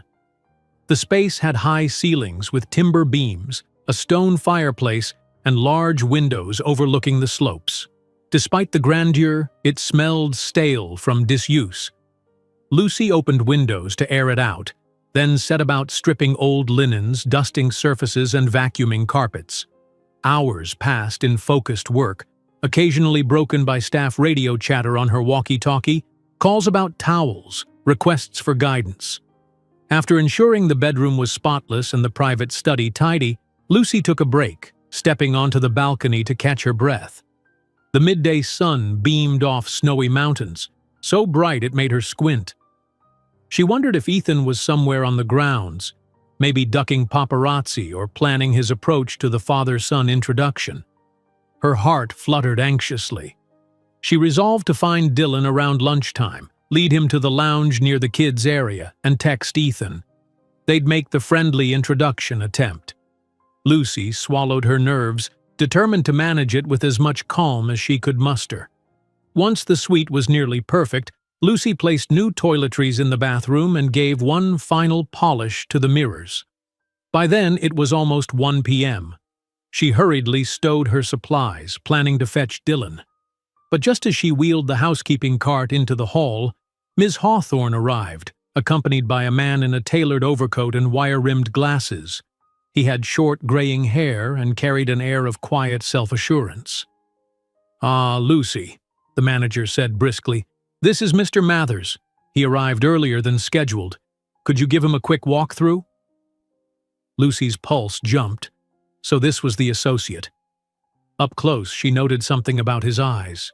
Keen, calculating, with a polite smile that never quite reached them. She forced her best hospitality smile. "Certainly. Welcome, Mr. Mathers. Right this way." He gave a curt nod, glancing around. "Thank you, Ms. Harding," Lucy replied, opening the suite door for him. "Let me show you the living area and office space." They entered the suite together. Lucy pointed out the amenities, the fireplace, and how to reach room service. "If you need anything, just dial 0. We can provide additional supplies or privacy as you prefer." "Appreciated," Mathers said in a measured tone. He set down his briefcase on the coffee table, eyeing the surroundings. "And Mr. Caldwell, he's also staying here, right?" Lucy's nerves buzzed. "Yes, sir," she said carefully. "He's in a separate suite on the top floor." Mathers caught her gaze, a faint hint of curiosity in his expression. "Good. I'll want to speak with him at his earliest convenience. Let's keep this low profile if you don't mind." "Of course." Lucy tried not to show any discomfort. Ms. Hawthorne, from the threshold, took that as her cue to leave. "I'll let you settle in, Mr. Mathers. Lucy will ensure you have everything you need," she said, then exited, quietly closing the door. Alone, Lucy felt Mathers's gaze flick over her again, assessing perhaps. "You've worked here long?" he asked. "About 5 years," she answered, adopting a neutral smile. "I can confirm the suite meets your standards, then give you privacy. Would you like help unpacking?" He waved a dismissive hand. "No need. I'm fine." He paused, glancing at her uniform. "But if you wouldn't mind, let Mr. Caldwell know I'm here. Just mention the name Mathers. He'll understand." Her heart thumped. Did Ethan actually know him, or was this man simply presuming? Either way, Lucy remained polite. "I'll pass the message along as soon as possible, sir." Mathers nodded, turning away to inspect the fireplace. Sensing she was dismissed, Lucy backed out of the suite. Once in the hallway, she let out a breath she hadn't realized she was holding. There was something unsettling about Mr. Mathers, his manner calm yet subtly intense, as though he was used to controlling conversations. She quickly retrieved her phone, shooting Ethan a text. "Mathers arrived early. Already asked for you. Seems serious. Be cautious." No immediate reply. Lucy stifled her worry, deciding she'd quickly check on Dylan before dealing with anything else. The plan was to bring Dylan to the lounge around 2 p.m. for a snack, then let Ethan appear casually. Yes, that would be the plan, unless the presence of Mathers upended everything. Hurrying to the staff daycare, Lucy found Dylan coloring on the floor, his mouth stained with juice from a recent snack. He broke into a grin upon seeing her. "Mom!" "Hey, champ," she said, crouching beside him. "Want to take a walk with me in the lounge? We can see if they have any games, maybe get something yummy from the snack bar." Dylan's eyes lit up. "Yes, please." He bounded to his feet, gathering crayons into a small box. Mrs. Summers nodded approval, and Lucy led her son out to the lounge area, a cozy corner of the lodge with plush couches, a foosball table, and shelves of board games. A few other children were there, mostly older than Dylan, chatting or playing under the watchful eye of a staff volunteer. Lucy settled Dylan at a table, picking up a checkers set. Her hands trembled a bit as she fumbled with the pieces, so she focused on keeping calm. After all, Ethan wasn't there yet, and maybe the introduction would take place gently. "Let's play, buddy," she said, forcing cheerfulness. They arranged the checkers and Dylan eagerly made the first move. Lucy managed to offer half of her attention to the game, the other half scanning the lounge's entrance. Minutes ticked by. She wanted to text Ethan again, but that might draw Dylan's curiosity. So she waited. Move after move. Dylan inched his pieces forward, crowing whenever he jumped hers. Finally, at about 2:15, Ethan stepped quietly into the lounge. He wore a casual sweater and carried a warm smile that verged on nervous. Lucy caught his eye, a silent acknowledgement passing between them. Then she turned to Dylan. "Hey, sweetheart, this is my friend from college. Ethan, he's visiting for a bit. Mind if he says hi?" Dylan twisted in his chair, staring wide-eyed at Ethan. Those identical gray eyes locked for a moment, and Lucy's heart clenched. Dylan's hand hovered over the checkerboard, forgetting he was in the middle of a game. 1,000 questions flickered across his young face. Lucy braced herself for any reaction. Confusion, nerves, maybe curiosity. Ethan approached slowly, crouching to Dylan's level. "Hi," he said softly. "You must be Dylan. Your mom's told me how good you are at drawing airplanes." Dylan blinked as though weighing Ethan's voice and appearance. After a brief pause, he said shyly, "Uh-huh, I like airplanes. Are you here on vacation?" Ethan glanced at Lucy, then back to Dylan. "Kind of. It's like a work vacation. Your mom and I used to study together. I thought I'd come say hi." A moment of silence. Dylan looked Ethan up and down, taking in the familiar gray eyes, the gentle tone. Then he said, "Want to play checkers with us?" Relief washed over Lucy like a wave. She cast a grateful look at Ethan, who smiled back, eyes shining with emotion. "I'd love to," he said. He carefully took a seat, positioning himself beside Dylan. The boy showed him how he'd lined up the pieces. Lucy scooted over, letting them bond naturally. For a few minutes, the world shrank to just the three of them, huddled around a simple board game in a quiet lounge. Lucy's heart brimmed with hope and trepidation. Here, in this unassuming moment, her son was meeting his father, though he didn't yet know the full truth. But Ethan's soft encouragement, Dylan's shy excitement, it felt like a spark of possibility. Despite shadowy threats, corporate battles, and her own lingering guilt, Lucy allowed herself to believe that maybe, just maybe, they were forging a path to something good. From the lounge doorway, Ms. Hawthorne passed by, offered them a curious glance, then moved on without intruding. Meanwhile, at the other end of the lodge, Mr. Mathers likely sat in his suite, possibly plotting the next step of whatever confrontation he planned with Ethan. Yet for now, Lucy focused on the bright grin lighting up Dylan's face. One step at a time, she reminded herself. One moment of hope amid the uncertain storm. The next hour passed in a gentle flurry of laughter, quiet conversation, and, surprisingly, raucous giggles whenever Dylan managed to jump 2 of Ethan's checker pieces in one move. Lucy sat back at the little table, letting the 2 of them talk. On the surface, they discussed simple things: favorite snacks, the pictures Dylan liked to draw, Ethan's alleged and clumsy skills at board games. Beneath those trivial exchanges lay a deeper current of emotions that Lucy sensed in every glance. She watched Ethan's smile grow more unguarded with each of Dylan's excited exclamations. The tension and sorrow she'd once seen etched into his face seemed to recede, replaced by a cautious joy. It made Lucy's heart ache with a strange blend of gratitude and regret. How different might life have been if they'd shared all this from the start, if no one had threatened her into running. Still, for the moment, she allowed herself to savor the unlikely peace of this small bubble of time. Other children came and went, drawn by the foosball table or the snack station at the lounge's corner. A couple of staff members peeked in to greet Lucy, giving polite nods to Ethan as well. No one seemed to suspect that a father and son were meeting for the first time under a false pretense of just a family friend. Eventually, Lucy noticed the clock on the lounge wall creeping toward mid-afternoon. She would have to resume her shift soon, especially with a VIP occupant in the Winterfell suite. Dylan was due for his daily outdoor play in the staff courtyard, and Ethan had to tread carefully now that Mr. Mathers had arrived. The memory of that unsettling man's gaze made her stomach flip. She cleared her throat gently.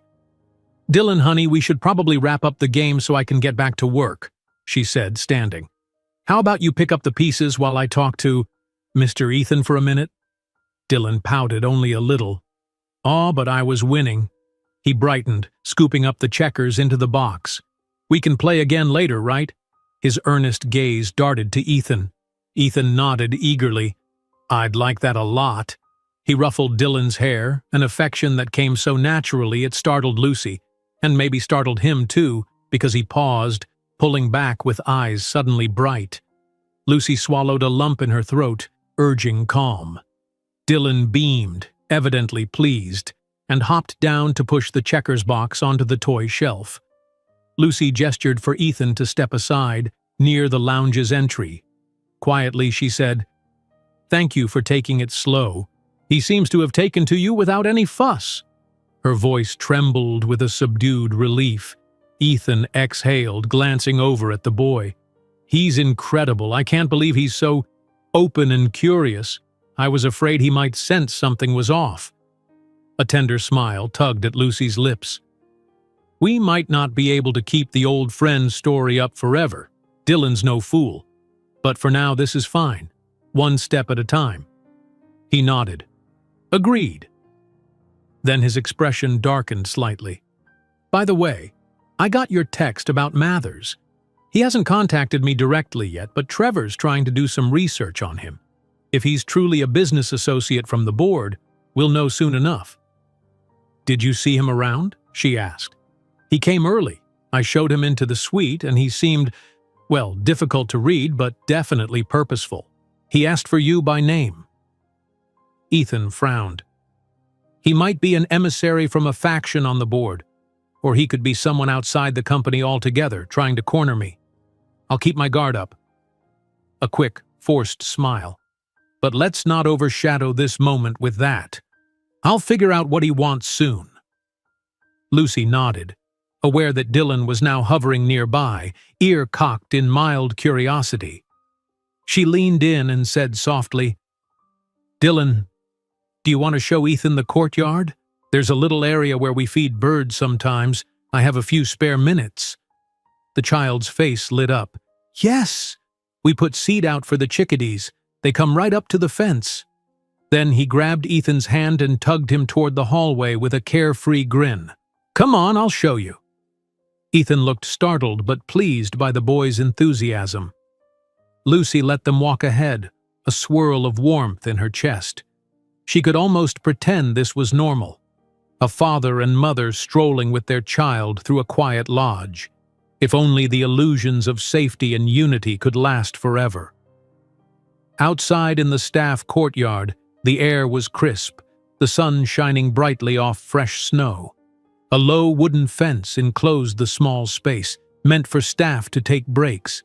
Lucy opened a little tin container with bird seed, which she stored behind a potted evergreen. Dylan took a handful and scattered it across the fence rail. Sure enough, within seconds, small birds darted down from nearby branches. Lucy pointed out different species to Ethan: mountain chickadees, nuthatches, once even a curious jay. Dylan, enthralled, whispered, "Look, Mr. Ethan, that one is so tiny." He tiptoed closer, trying to keep quiet so he wouldn't scare the birds. Ethan crouched beside him, equally mesmerized. Lucy watched them, her heart pounding with both joy and sorrow. Every small display of paternal affection reminded her of the lost years. But at least they were here now, forging a tender bond in the hush of a snowy courtyard. They stayed like that for 10 minutes, maybe 15, until Lucy's phone chimed with a staff alert. She was needed to address a minor housekeeping shortage on the 3rd floor. Duty called yet again. She ushered them gently inside, trying to hide her regret that this moment had to end so soon.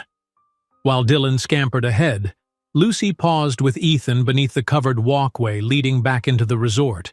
She lowered her voice. "I have to go handle something," she said.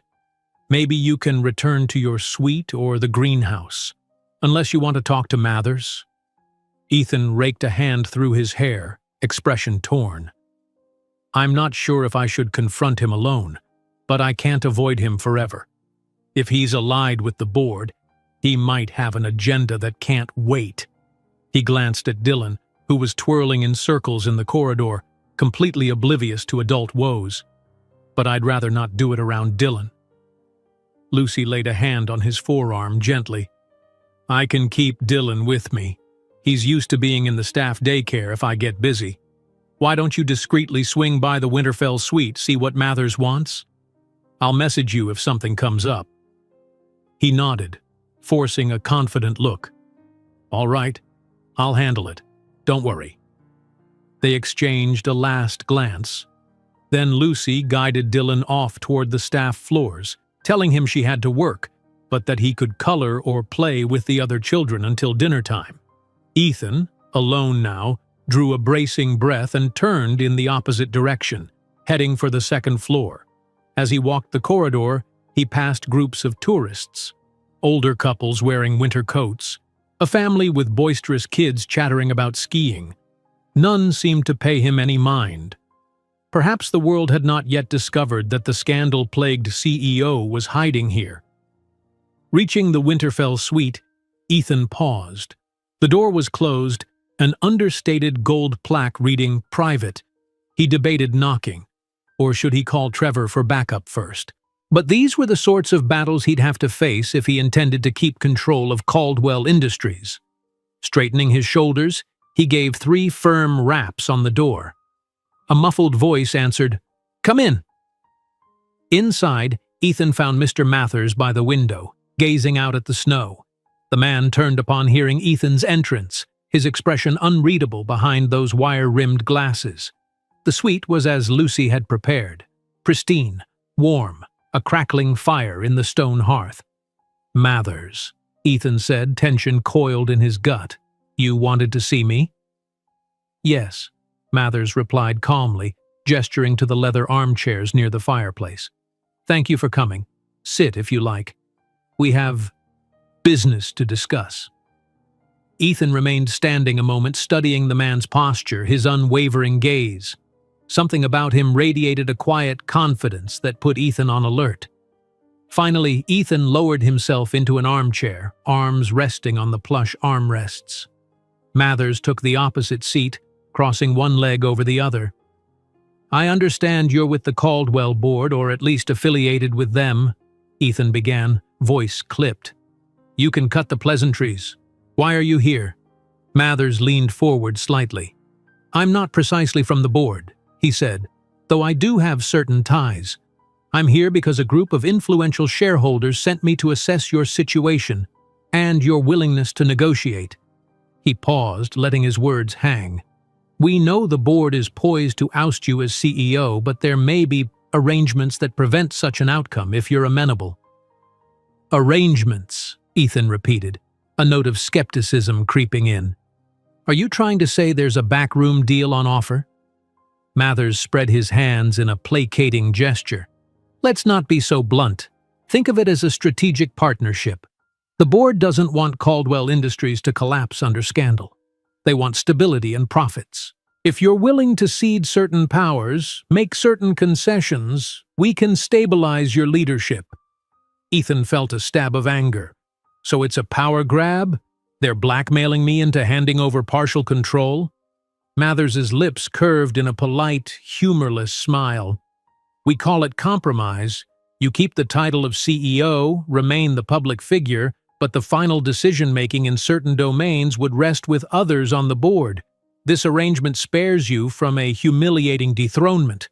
It also spares the company from a messy public feud. In return, you follow the board's direction where it matters most: finance, strategic expansions, partnerships." Ethan's gut churned. This was precisely the sort of corporate sabotage he'd feared, masked behind smiles and strategic partnership language. "I built my father's expansions from the ground up after he passed," he said tightly. "I'm not relinquishing the company's future just to appease some shady alliance. Caldwell Industries was my family's dream long before the board took shape." Mathers's expression hardened. "I understand your pride, but pride can lead to downfall. If the shareholders withdraw support, your stocks plummet further and you'll be forced out with nothing. Let's not pretend you're in a strong position, Mr. Caldwell." Ethan inhaled sharply. He recalled how Lucy had described the silent threats that once surrounded her. Was this man connected to that as well, or was it a separate fiasco? "I have more leverage than you think," Ethan countered, though he wasn't fully certain of that. "I won't be bullied. If certain board members want to sabotage me, I'll call an emergency stakeholder meeting and reveal their tactics." Mathers cocked his head, his voice growing cooler. "Then do it! But you'll find your father's legacy can be undone by a single wave of negative press. Our group is prepared to release damaging details if necessary." Rage and apprehension knotted Ethan's stomach. He didn't show it outwardly, but inside, he felt a swirl of dread. Was this the link to the intimidation Lucy experienced long ago, or just more typical corporate extortion? "Is that a threat?" he asked quietly. "A fact," Mathers replied. "No one wants a scorched earth scenario. Sign the agreements I'll present and you'll stay in charge, at least in name. If not—" He shrugged, letting the silence speak volumes. Ethan forced himself to remain calm, though his thoughts raced. Let them threaten. He had to remember Lucy's predicament, the possibility that these same forces might also be behind what drove her away. "I need time to consider," he said finally, standing. "This kind of blackmail isn't something I respond to on the spot." Mathers inclined his head. "I'm leaving tomorrow for a brief trip, but I'll return in 2 days. Let's say you have until then. If you haven't come around by my next visit, the board moves forward without you." Ethan gave a clipped nod, turning on his heel. "I'll keep that in mind." He strode to the door, refusing to glance back. Even as he exited, he felt Mathers's gaze drilling into his back, like a silent weight of warning. In the corridor, Ethan paused, inhaling shakily. The conversation had rattled him more than he'd care to admit. The board was poised to remove him, armed with blackmail or twisted spin campaigns. If Ethan lost the company, how could he shield Lucy and Dylan from any fallout or threats? If the same people behind the intimidation were now pushing to control Caldwell Industries, that spelled danger. Yet he refused to hand over the empire his family had built just to appease these corporate wolves. Needing fresh air, he headed for the nearest exit, ignoring curious glances from passing staff. Outside, the wind whipped around him, stinging cold. He trudged through the snow, mind whirling with strategies, fending off the board, ensuring Lucy's safety, forging a bond with Dylan. Every part of his life was colliding at once. But with a father's sense of protectiveness newly awakened in his chest, Ethan felt a fierce resolve burn brighter than ever. He would find a way to defend them both, Lucy and Dylan, and Caldwell Industries. In the distance, the grand peaks of the mountain range towered, timeless and indifferent to human strife. The resort's lights blinked against the late afternoon sky, a beacon of warmth in the snowy landscape. Ethan stared at that silhouette of the lodge, thinking of Lucy and Dylan inside, unsuspecting of the confrontation he'd just endured. He squared his shoulders. One thing was certain: no matter the cost, he wasn't running. For the sake of the child who was now, in every sense, his son, Ethan Caldwell would stand his ground against any threat, business or otherwise, and reclaim the future that had nearly slipped away once before. He turned back toward the lodge, exhaling a frosty breath. The path ahead felt fraught with perils, but also alive with possibilities he once believed lost forever. Sometimes the only way out was straight through, forging on until the storms broke and morning light found them victorious. He intended to see that morning light for Dylan's sake, come what may. Night fell quietly over the lodge, painting the snowy grounds in shades of blue and silver. Most guests retreated to their rooms or gathered around the grand fireplaces in the common areas. Outside, a gentle snowfall replaced the earlier flurries, each crystal catching faint moonlight. Upstairs, in one of the staff quarters, Lucy finished tucking Dylan into bed, heart still rattled by the day's developments. After the joyful afternoon in the lounge and courtyard, Dylan had babbled non-stop about Mr. Ethan, how funny he was, how he liked the same color checkers. Lucy had laughed softly, both warmed and pained by how easily her son and Ethan had clicked. At one point, Dylan even asked if they could all build a snowman together sometime. The innocence of his wish made Lucy promise she'd see what she could do, though inside she felt torn, knowing how precarious everything remained. She'd heard from Ms. Hawthorne that Mr. Mathers was leaving early the next morning for somewhere else, planning to return in a couple of days. Lucy suspected that gave Ethan a short reprieve from direct confrontation, but also meant a ticking clock was in motion. She caught herself anxiously checking the corridors whenever she ventured out, half expecting to see Mathers or some unknown figure watching her. But so far, no sign of trouble. Now, with Dylan asleep, Lucy quietly slipped into the hallway, hoping to meet Ethan again. They needed to compare notes on Mr. Mathers' visit. Plus, Lucy felt a strange need just to see him, to reassure herself that the bond forming between father and son was something neither corporate threats nor old shadows could tear apart. She texted him, heart pounding. "Dylan's asleep. Can we meet? Maybe near the laundry room on second floor. No one around at this hour." He replied almost instantly, "On my way." A flutter of anticipation coursed through her.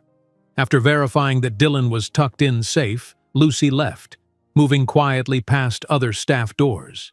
She descended the back staircase to the second floor, lights dimmed for the night. The laundry room sat at the end of the corridor, a humble space with industrial washing machines and shelves of linens. After hours, it was mostly abandoned. Lucy slipped inside, the fluorescent overhead humming to life automatically. The smell of detergent and fabric softener lingered in the warm air. Moments later, Ethan appeared in the doorway.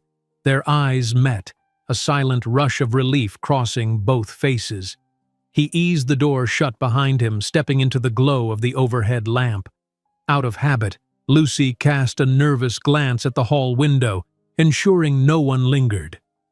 "Hey," he said softly, voice tinged with weariness. "Thanks for texting. I was just going through some notes with Trevor." Lucy offered a tight smile. "Everything okay?" He exhaled and leaned against a metal folding table. As okay as it can be, given the circumstances. Mathers basically delivered an ultimatum.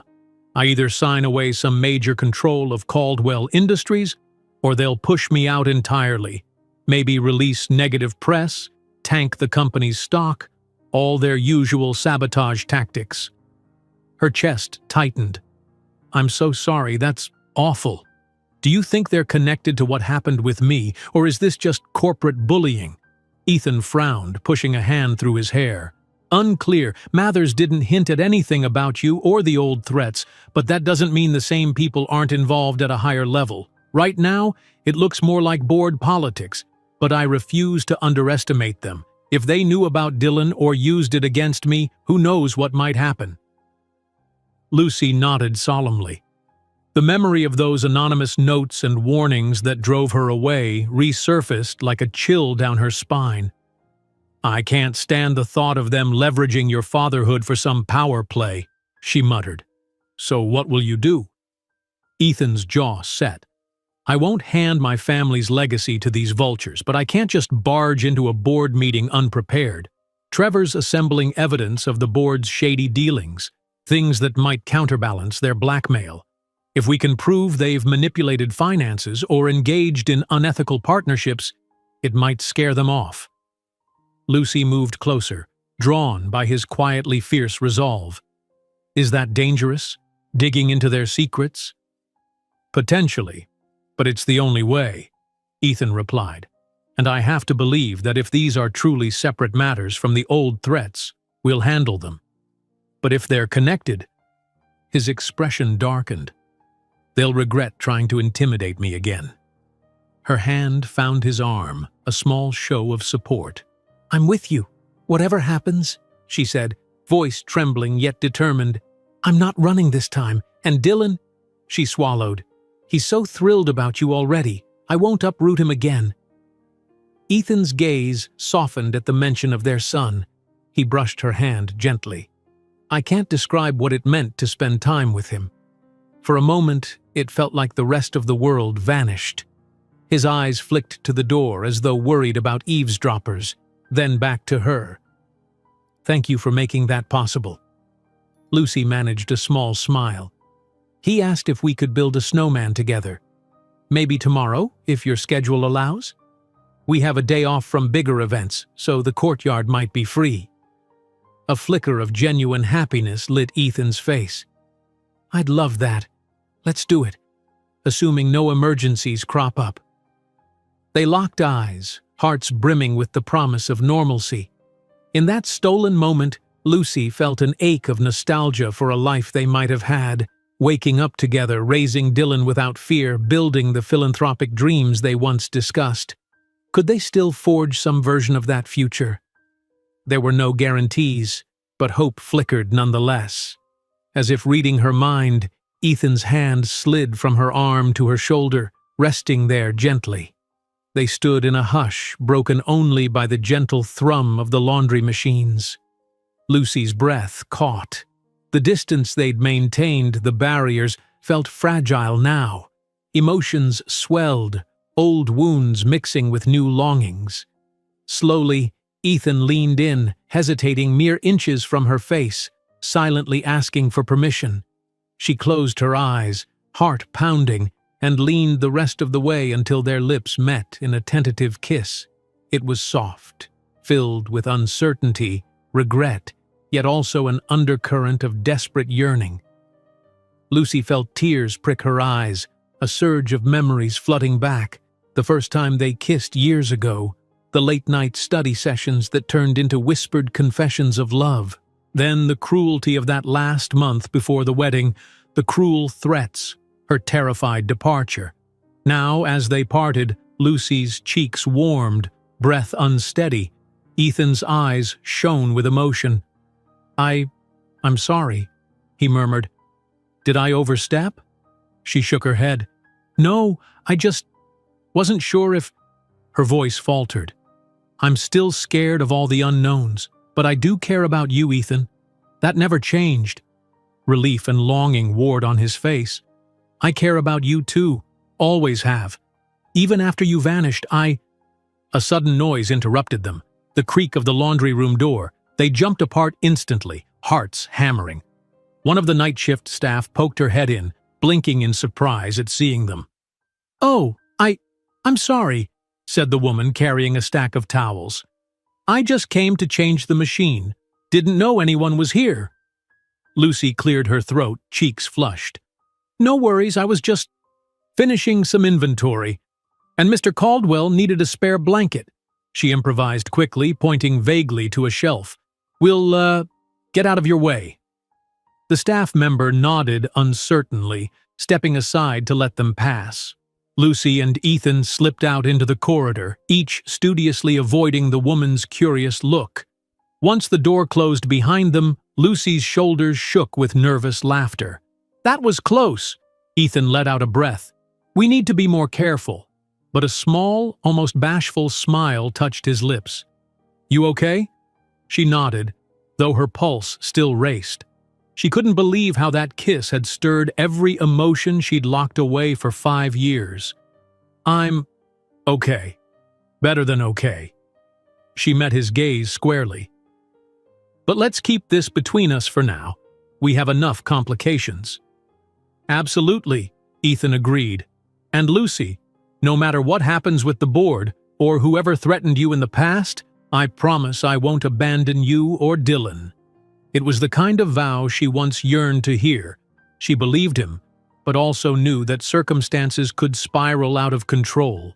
"Thank you," she said, voice husky with tears she refused to shed.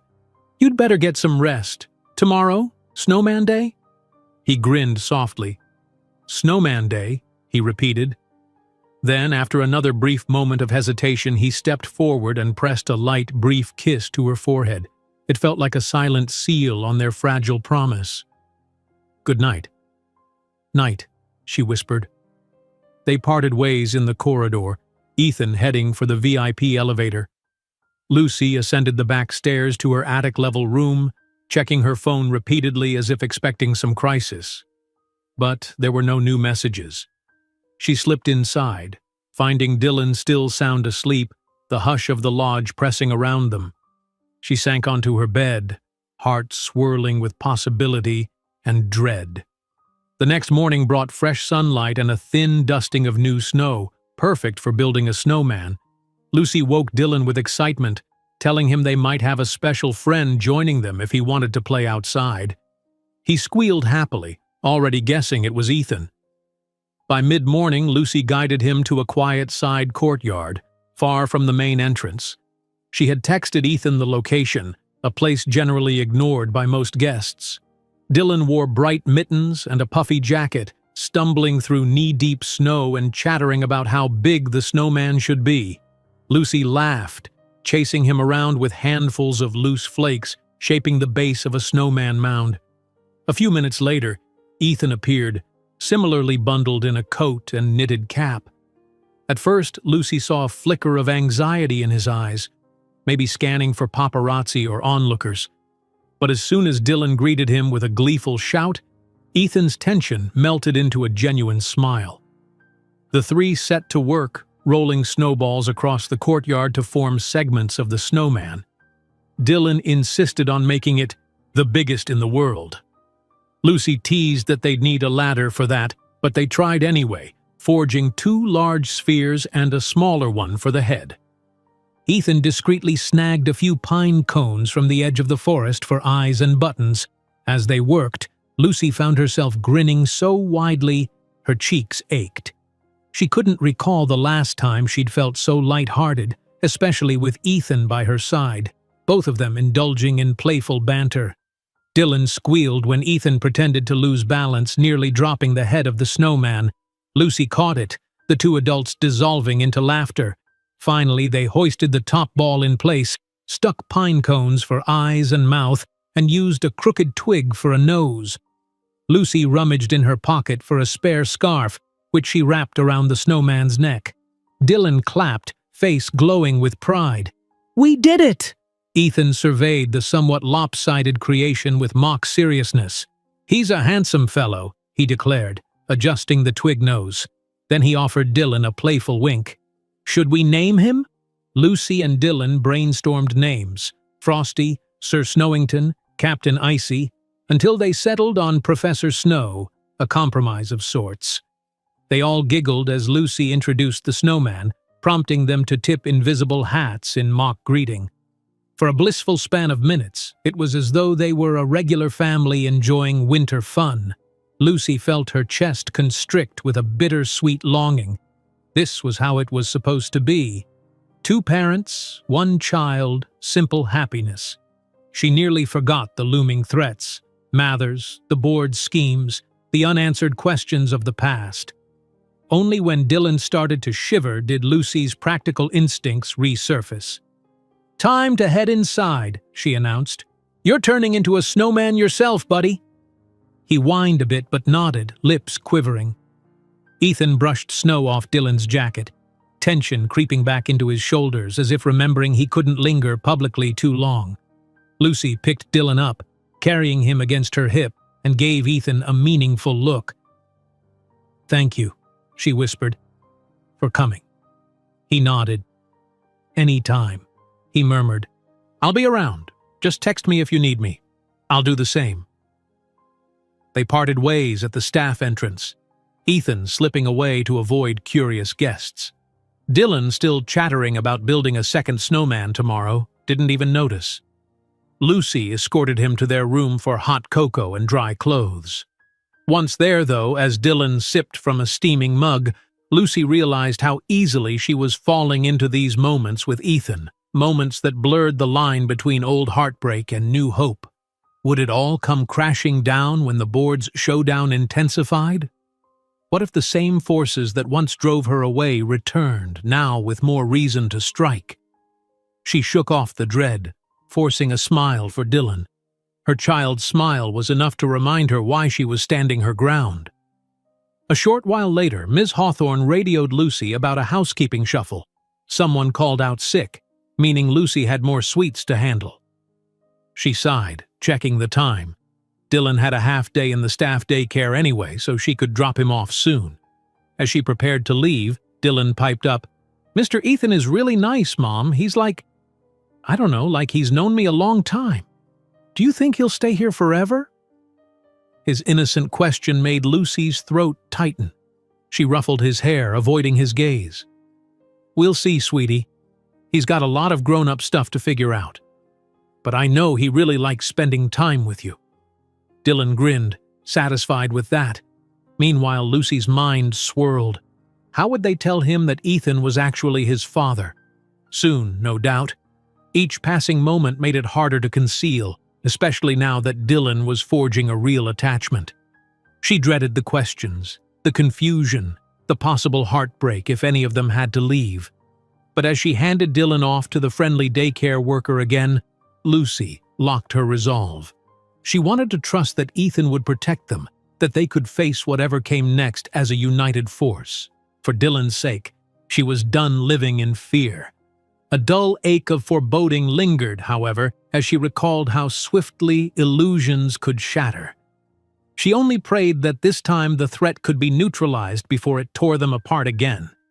2 days passed in a relative lull.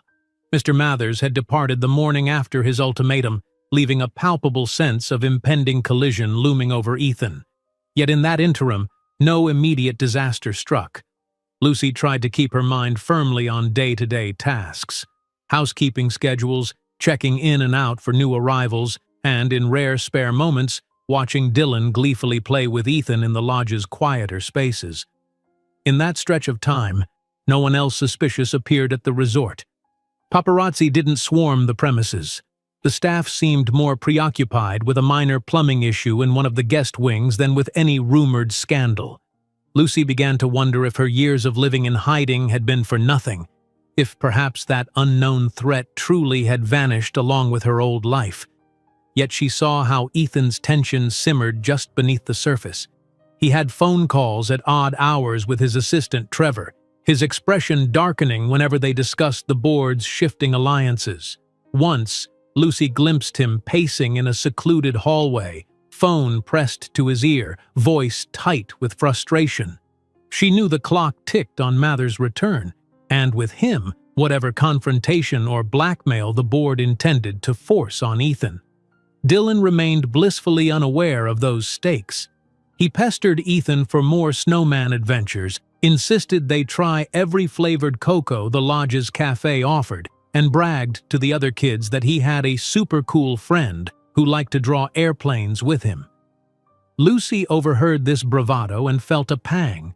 Soon she and Ethan would have to tell Dylan the truth, but perhaps it was better if they waited until the board situation wasn't so volatile. On the morning of Mather's scheduled return, Lucy woke early. She peered out the attic window, noticing the sky was overcast, heavy with the promise of more snow. Dylan still slept, hugging a plush toy. Lucy quietly dressed, feeling a swirl of tension in her stomach. She suspected Ethan was anxious too. Mathers had given him until today to decide, sign away his power or be destroyed publicly. The thought enraged and frightened Lucy in equal measure, but there was also a new, pressing matter on her mind, something that had been growing harder to ignore each time Dylan casually referred to Ethan as Mom's friend. After her shift, Lucy planned to ask Ethan if they could sit Dylan down and begin explaining that Ethan was more than a friend. She believed her son deserved the truth, however messy it might be. The day began in an unsettling calm. Lucy attended to her usual routine, cleaning certain VIP suites, organizing special requests. Staff buzzed over walkie-talkies about a rumored snowstorm picking up in the afternoon. Then, just before lunchtime, Ms. Hawthorne caught Lucy in the corridor. "Have you heard from Mr. Caldwell?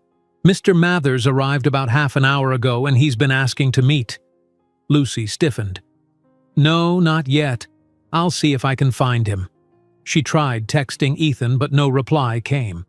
Worry gnawed at her. The last she'd heard, Trevor was finalizing some new angle of evidence that might give Ethan leverage. Perhaps Ethan was busy on a tense phone call. Still, Lucy felt uneasy. She told Ms. Hawthorne she'd keep trying and went in search of him, checking the greenhouse first, then the lounge. No sign of him. Staff members reported glimpsing him on the first-floor corridor but hadn't noticed which way he went. Finally, Lucy stopped at his suite, the Eagle's Nest. She knocked quietly. No answer. Tentatively, she let herself in with the staff master key. Inside, the space looked in slight disarray. A half-finished cup of coffee on the table, papers scattered over the desk, a laptop still open, screensaver swirling. But Ethan was nowhere to be found. Her phone buzzed, and she grabbed it, hoping it was him. Instead, it was Ms. Hawthorne again. "Mr. Mathers is demanding to speak with Caldwell. Any update?" Lucy frowned, texting back, "Still searching. Let me try a few more places." She decided to check the staff daycare in case Ethan had gone to see Dylan. But Dylan was there alone, painting a watercolor of snowy mountains. Lucy crouched beside him, forcing a calm tone. "Hey, buddy, have you seen Mr. Ethan?" Dylan shook his head, brushing hair from his eyes. "Not today," he said. "Mom, is everything okay?" Lucy mustered a reassuring smile. "Yes, sweetie, all good. Just need to find him." Leaving Dylan in the daycare's care, Lucy pressed on. Anxiety mounted with each step. Where could Ethan have gone? She tried phoning him directly, straight to voicemail. Her mind jumped to worst-case scenarios. Had Mathers cornered him somewhere? Was Ethan ambushed by the same unseen forces that once threatened Lucy? As she hurried through a seldom-used corridor on the second floor, her phone buzzed again. The caller ID this time showed Ethan. Relief surged through her. She picked up. "Ethan, where are you? Everyone's looking." A voice interrupted, but it wasn't Ethan. Deep, controlled, yet somehow menacing. "Hello, Ms. Harding," it said calmly. "I'm afraid Mr. Caldwell can't come to the phone right now." Lucy's blood ran cold. Her pulse thundered in her ears. "Who is this? What have you—" "Relax," the voice said, amusement creeping in. "He's unharmed. For now. We simply needed a private conversation without him running off. I'm sure you understand." Lucy's heart hammered. "You let me speak to him," she demanded, trying to steady her trembling voice. "This is kidnapping." "I wouldn't use such a harsh term," the voice replied. "We're simply negotiating, and we'd like your cooperation. If you'd like Mr. Caldwell to remain safe, come to the old storage warehouse behind the staff parking lot. Alone. Do you know it?" Her mind reeled. That decrepit building was used mostly for storing outdated furniture. "Yes," she whispered, panic roiling in her gut. 30 minutes, the voice said. "If you call the police or bring anyone else, we'll know, and Mr. Caldwell's situation will change." The line went dead. For a moment, Lucy just stood frozen, phone clutched in a white-knuckled grip. Her worst fears had materialized. Someone had Ethan, threatening him, and that someone apparently knew her name, her connection to him. Bile rose in her throat. She had to do something, but what? If she went alone, she might be walking into a trap. Yet the alternative, calling security or Ms. Hawthorne, risked Ethan's safety. She inhaled shakily, thinking of Dylan. If she disappeared, who would protect him? But she couldn't leave Ethan to these monsters, whoever they were. Desperation seized her. She had to act. She dashed toward the staff daycare, telling herself to stay calm. Entering the daycare room, Lucy quickly sought out Mrs. Summers.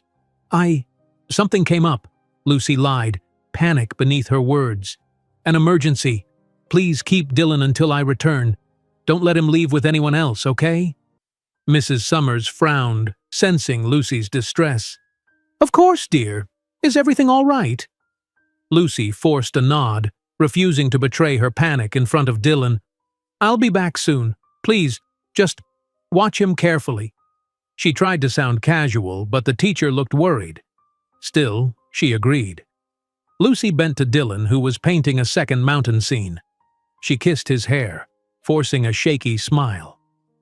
"I'll see you soon, buddy," she whispered, voice tight. Dylan blinked up at her, sensing something off. "Mom? You look scared," he murmured. "I'm fine," she managed, ruffling his hair. "Just grown-up stuff." Then she slipped away before he could question her further. Racing through the lodge halls, Lucy was painfully aware that any staff or security alerted could endanger Ethan. The criminals must have eyes on the resort. She prayed Ms. Hawthorne wouldn't notice her abrupt absence. She hurried out a back entrance, stepping into the chill afternoon air. The sky was graying, wind picking up as snow flurried. The staff parking lot lay behind the lodge, ringed by tall pines. A short distance beyond sat a squat, windowless warehouse used for old furniture storage. Barely anyone ventured there in winter. Lucy trudged through the snow, her heart pounding. Her phone grip was sweaty despite the cold. She reached the building's side entrance, a heavy metal door that stood ajar, presumably left that way so she could enter. Lucy's breath plumed in the icy air. Carefully she slipped inside, eyes adjusting to dim light filtering through a few grimy overhead fixtures. Old sofas, broken tables, and various crates formed a disorganized maze. The smell of dust and neglect hung in the air. "Hello?" she called, voice echoing. Her heart hammered so loud she could barely think. "Where's Ethan?" A figure stepped out from behind a tall stack of chairs. Another man emerged at the opposite side, blocking Lucy's potential escape route. Both wore dark coats, gloves, faces partially obscured by scarves. One raised a phone as if filming or ready to show evidence. From behind a stack of crates, a third figure appeared, tall, imposing, wearing tinted glasses. He dragged Ethan forward by the arm. Ethan's wrists were zip-tied, his hair disheveled, a small cut on his temple. He looked dazed but alive, eyes widening upon seeing Lucy. Relief and alarm mingled in his gaze. "Lucy." "No," Ethan croaked. "Why did you come?" He was silenced by the tall man pressing an elbow into his side. Ethan hissed in pain, forced to his knees. Lucy lunged forward, but the second henchman blocked her, pressing a gun barrel lightly against her shoulder. Her stomach lurched in terror. "Stop!" the tall man commanded calmly.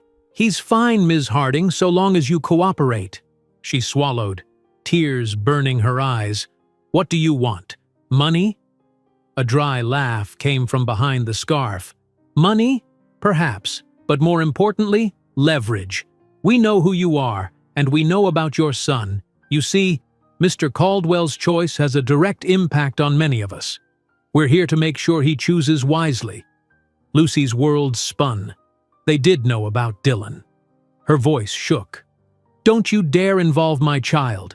This is between you and Ethan." The man stepped closer, towering over her. "Everything is between us now," he said quietly. "The board meltdown, Caldwell Industries, your little secret. Mr. Caldwell was asked to sign certain agreements. He's refused, citing new evidence. We want that evidence destroyed, and we want his compliance. Otherwise—" He gestured with a nod to Ethan, pinned down by the henchman's grip. Ethan spat. "I'll never sign your filthy contracts. This is a criminal act." His captor tightened his hold, forcing Ethan's arms backward. Lucy cried out, "Stop, please!" The tall man turned to Lucy, adjusting his tinted glasses. "It seems you're the only person Mr. Caldwell truly listens to, Ms. Harding. Remind him of the cost of defiance. If he doesn't comply, we can make your son vanish as easily as you did 5 years ago." Lucy's blood froze. "No, you can't. I'll go to the police," he scoffed, pressing the gun barrel nearer. "Try it. Your phone is being tracked, your every move monitored. We have people in high places. If you defy us, your child pays. So, do you still want to gamble?" Lucy's vision blurred with tears. She thought of Dylan's bright eyes, his joyous grin. She couldn't let these monsters hurt him. Her gaze flicked to Ethan, who struggled, face contorted with guilt and rage. "Let her go," Ethan growled. "This is my fight. She and Dylan have nothing to do with it." "Wrong," the man hissed. "They have everything to do with it. You threatened to expose certain people in the board's circle, dirty deals, hush money, old secrets. That cannot be allowed. Either you sign the agreement relinquishing your controlling interest, or your precious family gets destroyed. We don't care which." Lucy's knees trembled, her breath ragged. She recalled the old threats, how they forced her away to protect Ethan and her unborn child. Now these shadows had re-emerged, more blatant than ever, using both Lucy and Dylan as leverage to break Ethan's will. Anger and terror churned in her gut. Ethan, panting, locked eyes with Lucy. She saw desperation there. He hated giving in, but he wanted her and Dylan safe. "Lucy," he croaked, "don't worry. They—" "Shut it!" one henchman snapped, jamming an elbow into Ethan's side again. He grunted in pain, doubling over. Lucy's tears spilled. Enough. Her fear morphed into fierce protectiveness. Her voice quavered, yet she forced it out. "I'll do whatever you want. Just don't hurt Ethan or Dylan." The tall man smirked behind his scarf, triumphant. "Good. Now, Mr. Caldwell will sign these documents." He nodded at another henchman who produced a folder from a crate. "And the original evidence you've compiled will be surrendered. No leaks, no exposure. Then you'll both keep your precious boy safe. Are we clear?" Ethan's gaze burned with refusal, but Lucy knew they had no time for heroics. If they resisted outright, Dylan was at risk. She whispered Ethan's name, stepping closer.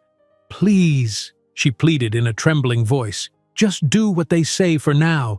We can't let them hurt him." Rage and heartbreak warred on Ethan's face.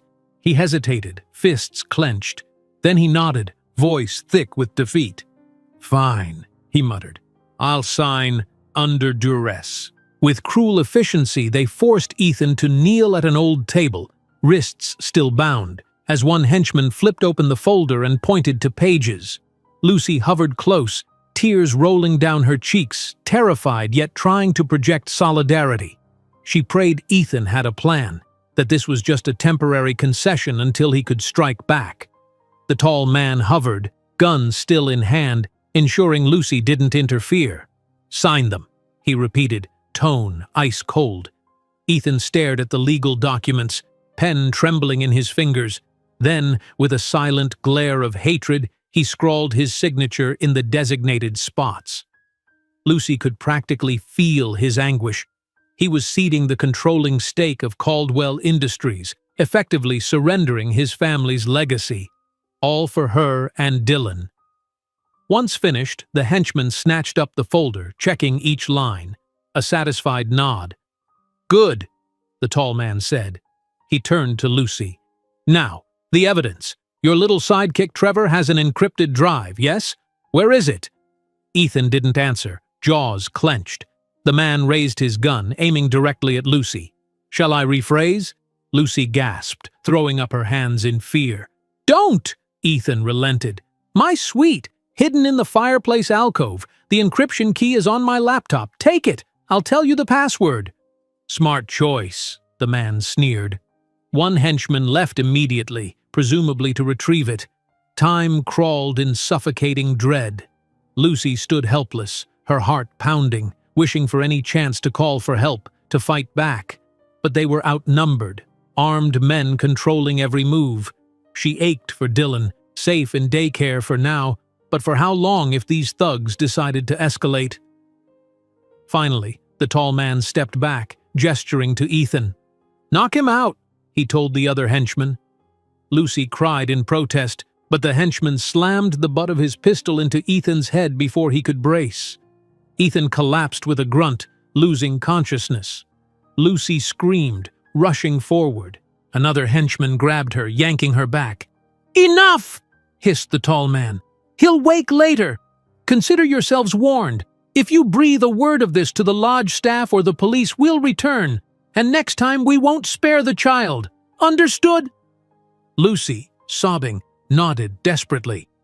"Please, just let me help him." The man released her with a shove. Ethan lay on the cold floor, blood trickling from his temple.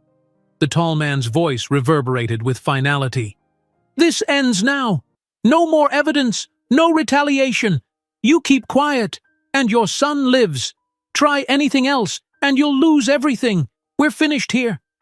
With that, the men vanished into the shadowy corners of the warehouse, leaving Lucy to scramble to Ethan's side. Her hands shook violently as she cradled his head.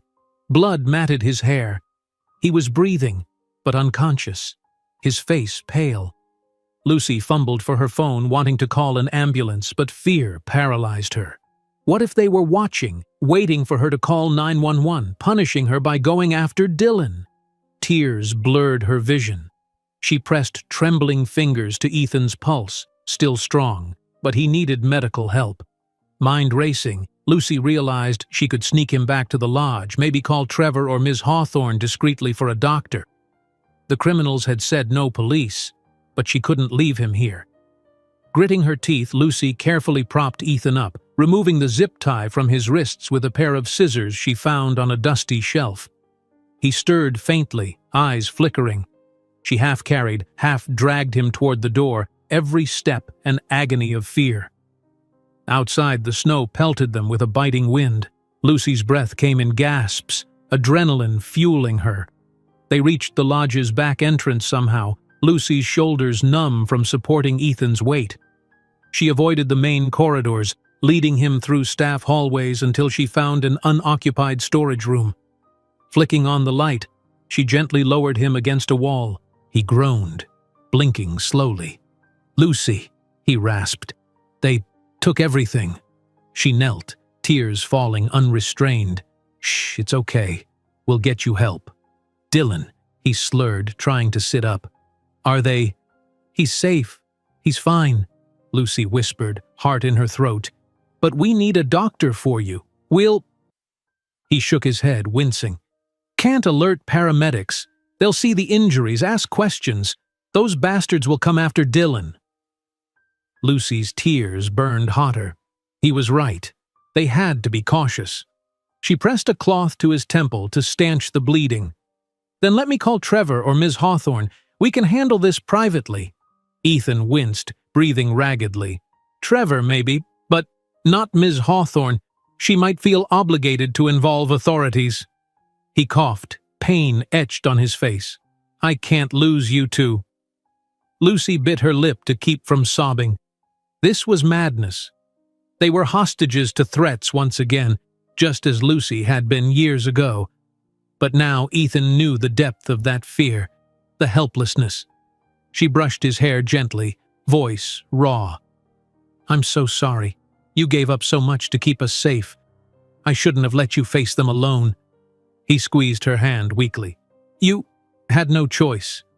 Then his eyes fluttered. "Need rest." He almost passed out again. Lucy steadied him, tears dripping onto the dusty floor. "Don't you dare leave me," she whispered fiercely. "We'll figure a way out. I promise." Her phone buzzed. Ms. Hawthorne again, no doubt. Lucy ignored it, instead texting Trevor in a frantic rush. "Ethan injured. Need discreet medical help ASAP. Storage RM second fellas. Hurry. No cops. Danger to Dylan." She prayed Trevor would act swiftly. Then, cradling Ethan's head in her lap, Lucy realized her life had come full circle, once more pinned by fear for her child, forced into secrecy by monstrous threats who believed they could control the Caldwell family through terror. She glanced at the door, heart pounding. If these criminals were still watching, they'd see she was disobeying by seeking help. But she had no choice. Ethan needed care, and Dylan needed a father. All Lucy could do now was wait in trembling vigil, her tears falling on Ethan's unconscious form, silently praying for Trevor to arrive, hoping that somehow this time they wouldn't have to let evil triumph, hoping that father, mother, and son might still find a way to break free of the shadows that had nearly destroyed them once, and threatened to do so again. It took less than 15 minutes, though it felt like an eternity, for Trevor to arrive. Every creak in the hallway made Lucy's heart skip, but at last, the door eased open to reveal the thin, bespectacled man carrying a small medical kit. He spotted Lucy cradling the half-conscious Ethan on the floor and froze in horror. "Oh my God," he breathed. "What?" Lucy's voice trembled as she cut him off. "They ambushed him, forced him to sign away his company, threatened Dylan." She pressed a fresh rag to Ethan's temple. Blood had dried into his hair, though the wound still seeped slightly. "We can't go to the hospital. They'll know. They're watching us." Trevor nodded, jaw tight. "We'll keep it quiet," he said, dropping to his knees. He pulled disinfectant and gauze from the kit and began cleaning the cut with careful efficiency. "I've had some first aid training," he explained shakily.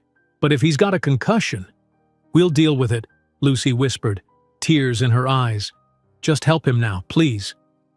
Ethan moaned, eyes fluttering open. He winced under Trevor's ministrations but remained mostly coherent this time. "Trevor," he rasped, a look of regret crossing his features. "I'm sorry, they took the files, gone." "I know," Trevor muttered, pressing gauze to the wound. "We'll figure it out later, sir." He spared a glance at Lucy. "For now, we get you patched up." While Trevor worked, Lucy tried to calm her panic enough to think clearly. The criminals had gotten everything they wanted.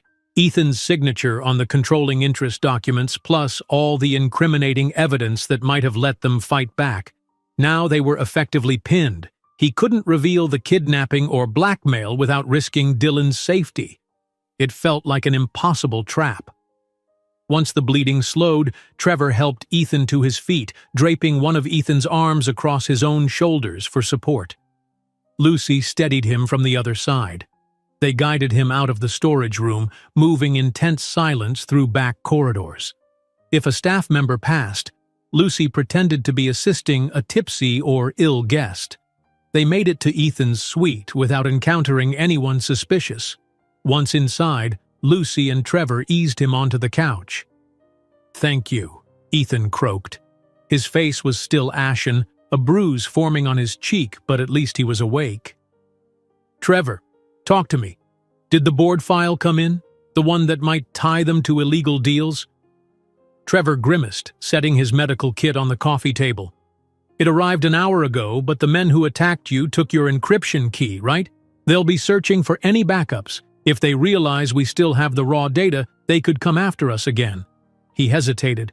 "And you're in no shape to fight them head-on. Plus, we risk Dylan's safety if we provoke them." A sickening hush fell. Lucy hovered near the couch, heart pounding. "So what do we do? Just let them win?" Ethan closed his eyes, a muscle tightening in his jaw. "I can't let them keep control of Caldwell Industries, but I won't risk Dylan." He drew a shaky breath. "Trevor, for now, hide that new file somewhere no one can trace. Don't even open it. If these people get a whiff that we still have a trump card, they might escalate. We'll bide our time." Trevor nodded, though it was clear the plan pained him. "All right, I'll stash it on an offline drive. No digital trail. In the meantime, we need to keep up appearances, act like we're defeated, that you've surrendered control." Ethan's eyes burned with bitterness. That's exactly what they want. But if it keeps Lucy and Dylan safe— He swallowed, and his voice dropped. "Lucy, I'm so sorry. You tried to protect me all those years ago, and now here we are again." She knelt beside the couch, gently clasping his hand. "You saved us from them," she said, tears threatening to fall again. "Don't apologize. You paid for my mistakes. If I hadn't run away—" He silenced her with a faint squeeze of her fingers. "No," he murmured. "We were victims of the same threat, just at different times." Pain flickered in his gaze as he recalled the strike to his head. "But now, I can't lose you and Dylan. I'll do whatever it takes to keep you safe." Lucy's tears slipped free. She bowed her head, pressing his hand to her cheek. Trevor cleared his throat, stepping discreetly away to give them a moment. The quiet hum of the suite's heating system underscored the fragile resolve binding them together. After a time, Lucy pulled herself together. "We have to make them believe we're beaten. That means not telling Ms. Hawthorne, not calling the police." Ethan nodded wearily. "And from the outside, it'll look like I willingly ceded power to the board, for now." His jaw clenched. "Eventually I'll find a way to expose them, perhaps with that raw data, but only once I'm certain Dylan won't be targeted." Trevor, returning, draped a spare blanket over Ethan's legs. "You should rest now, sir. Mild concussion, at least. Lucy, maybe keep an eye on him tonight?" She nodded, relief flooding her. She wanted nothing more than to stay close, ensuring his safety. But an immediate concern tugged at her mind. Dylan. She needed to check on him, reassure him. "I'll bring Dylan here after my shift," she offered softly. "We'll tell him you got a bit sick. He doesn't need to know the truth yet, right?" Ethan closed his eyes, exhaustion apparent. "Right. Don't scare him." Then his eyes opened, a flicker of guilt shining. "He deserves to know I'm his father, Lucy. But not like this. Not tonight. Not when I can barely keep my head from spinning." She squeezed his hand again. "We'll wait until you're stronger. Get some rest." Trevor helped Lucy arrange pillows so Ethan could lie comfortably, then hurried off to hide the new evidence. Lucy lingered, watching Ethan's breathing gradually deepen into a wary rest. Despite the heartbreak of this forced surrender, she felt an odd sense of relief just having him alive, knowing Dylan was safe upstairs. They might be cornered now, but at least they were cornered together. She brushed a lock of hair from Ethan's forehead, her heart heavy with both despair and fierce love. By the time Lucy returned to her duties, she was in a daze. All afternoon, she mechanically cleaned suites, replaced towels, and smiled politely at passing guests, all while her mind reeled with the memory of Ethan's abduction. Every phone call made her jump, convinced the criminals were watching her every move. She worried about Dylan's safety, though at least the daycare was supervised, and Mrs. Summers was vigilant. When she finally finished, Lucy retrieved Dylan and brought him to Ethan's suite, anxiously checking the corridors for suspicious onlookers. Trevor had tidied up the space, ensuring no sign of blood or struggle. Ethan lay on the couch, looking pale but somewhat more alert. Dylan bounded in, face lighting up, then frowned in concern. "Mr. Ethan? You look sick." Ethan forced a small smile. "I'm all right, buddy," he said gently, voice rough. "Just a headache." Dylan approached carefully, setting a small crayon drawing on the coffee table. "I made you a picture of the snowman we built," he announced, as if that alone might heal any ailment. Lucy's heart clenched at the boy's innocence. "Thanks," Ethan murmured, eyes flicking to Lucy, reflecting deep gratitude and heartbreak. I love it." He gingerly reached out, ruffling Dylan's hair. They spent a subdued hour together. Dylan chattered about birds he'd seen outside, while Lucy quietly brewed tea and served Ethan a bowl of soup from the staff kitchen. She insisted he eat, even if his appetite was poor. He managed a few spoonfuls before leaning back with a groan. Dylan, worried, rubbed his elbow. "You sure you're okay? My mom always makes me soup when I'm sick. She says it fixes everything." Ethan mustered a lopsided grin. "Your mom's probably right," he said softly, glancing at Lucy with an unspoken depth of emotion. "It's helping already." At bedtime, Lucy coaxed Dylan away, promising to let Ethan rest. She guided her son back to their attic room, tucking him in with extra care. But each question Dylan asked, "When can we build another snowman? Can Ethan stay with us forever?" made Lucy's chest tighten. She answered gently, promising tomorrow they'd visit him again.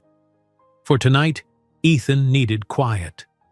Once Dylan drifted to sleep, Lucy's tears finally broke through. She slipped to the hallway, leaning against the wall. The criminals had them pinned in a silent war. One misstep, and Dylan could be in danger. Ethan had signed everything away. Caldwell Industries was now effectively under the board's manipulative thumb. The rightful CEO was left powerless, physically injured, and emotionally torn. She recalled how she fled years ago to protect Ethan from intimidation. Now, ironically, it was he who had endured brutality while protecting her and Dylan. A swirl of guilt, love, and fierce resolve churned.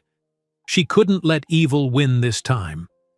If the criminals thought they had shut her down, they underestimated a mother's determination to shield her child and a woman's drive to end the cycle of fear.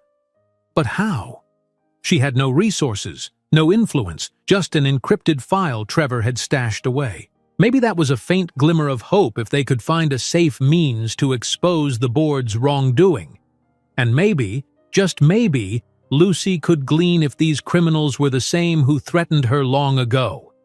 That puzzle still loomed. Who had benefited by driving her away back then?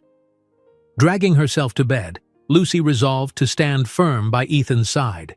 She wished she could confide in Ms. Hawthorne or call the police, but the memory of the gun pressed to Ethan's temple, his battered form on the warehouse floor, kept her silent. For Dylan's sake, she had to endure. The next morning, Ethan remained weak but insisted on not drawing suspicion. He refused to hole up in his suite like a hostage. Lucy and Trevor helped him dress carefully, covering bruises and injuries with clothes and a discreet cap.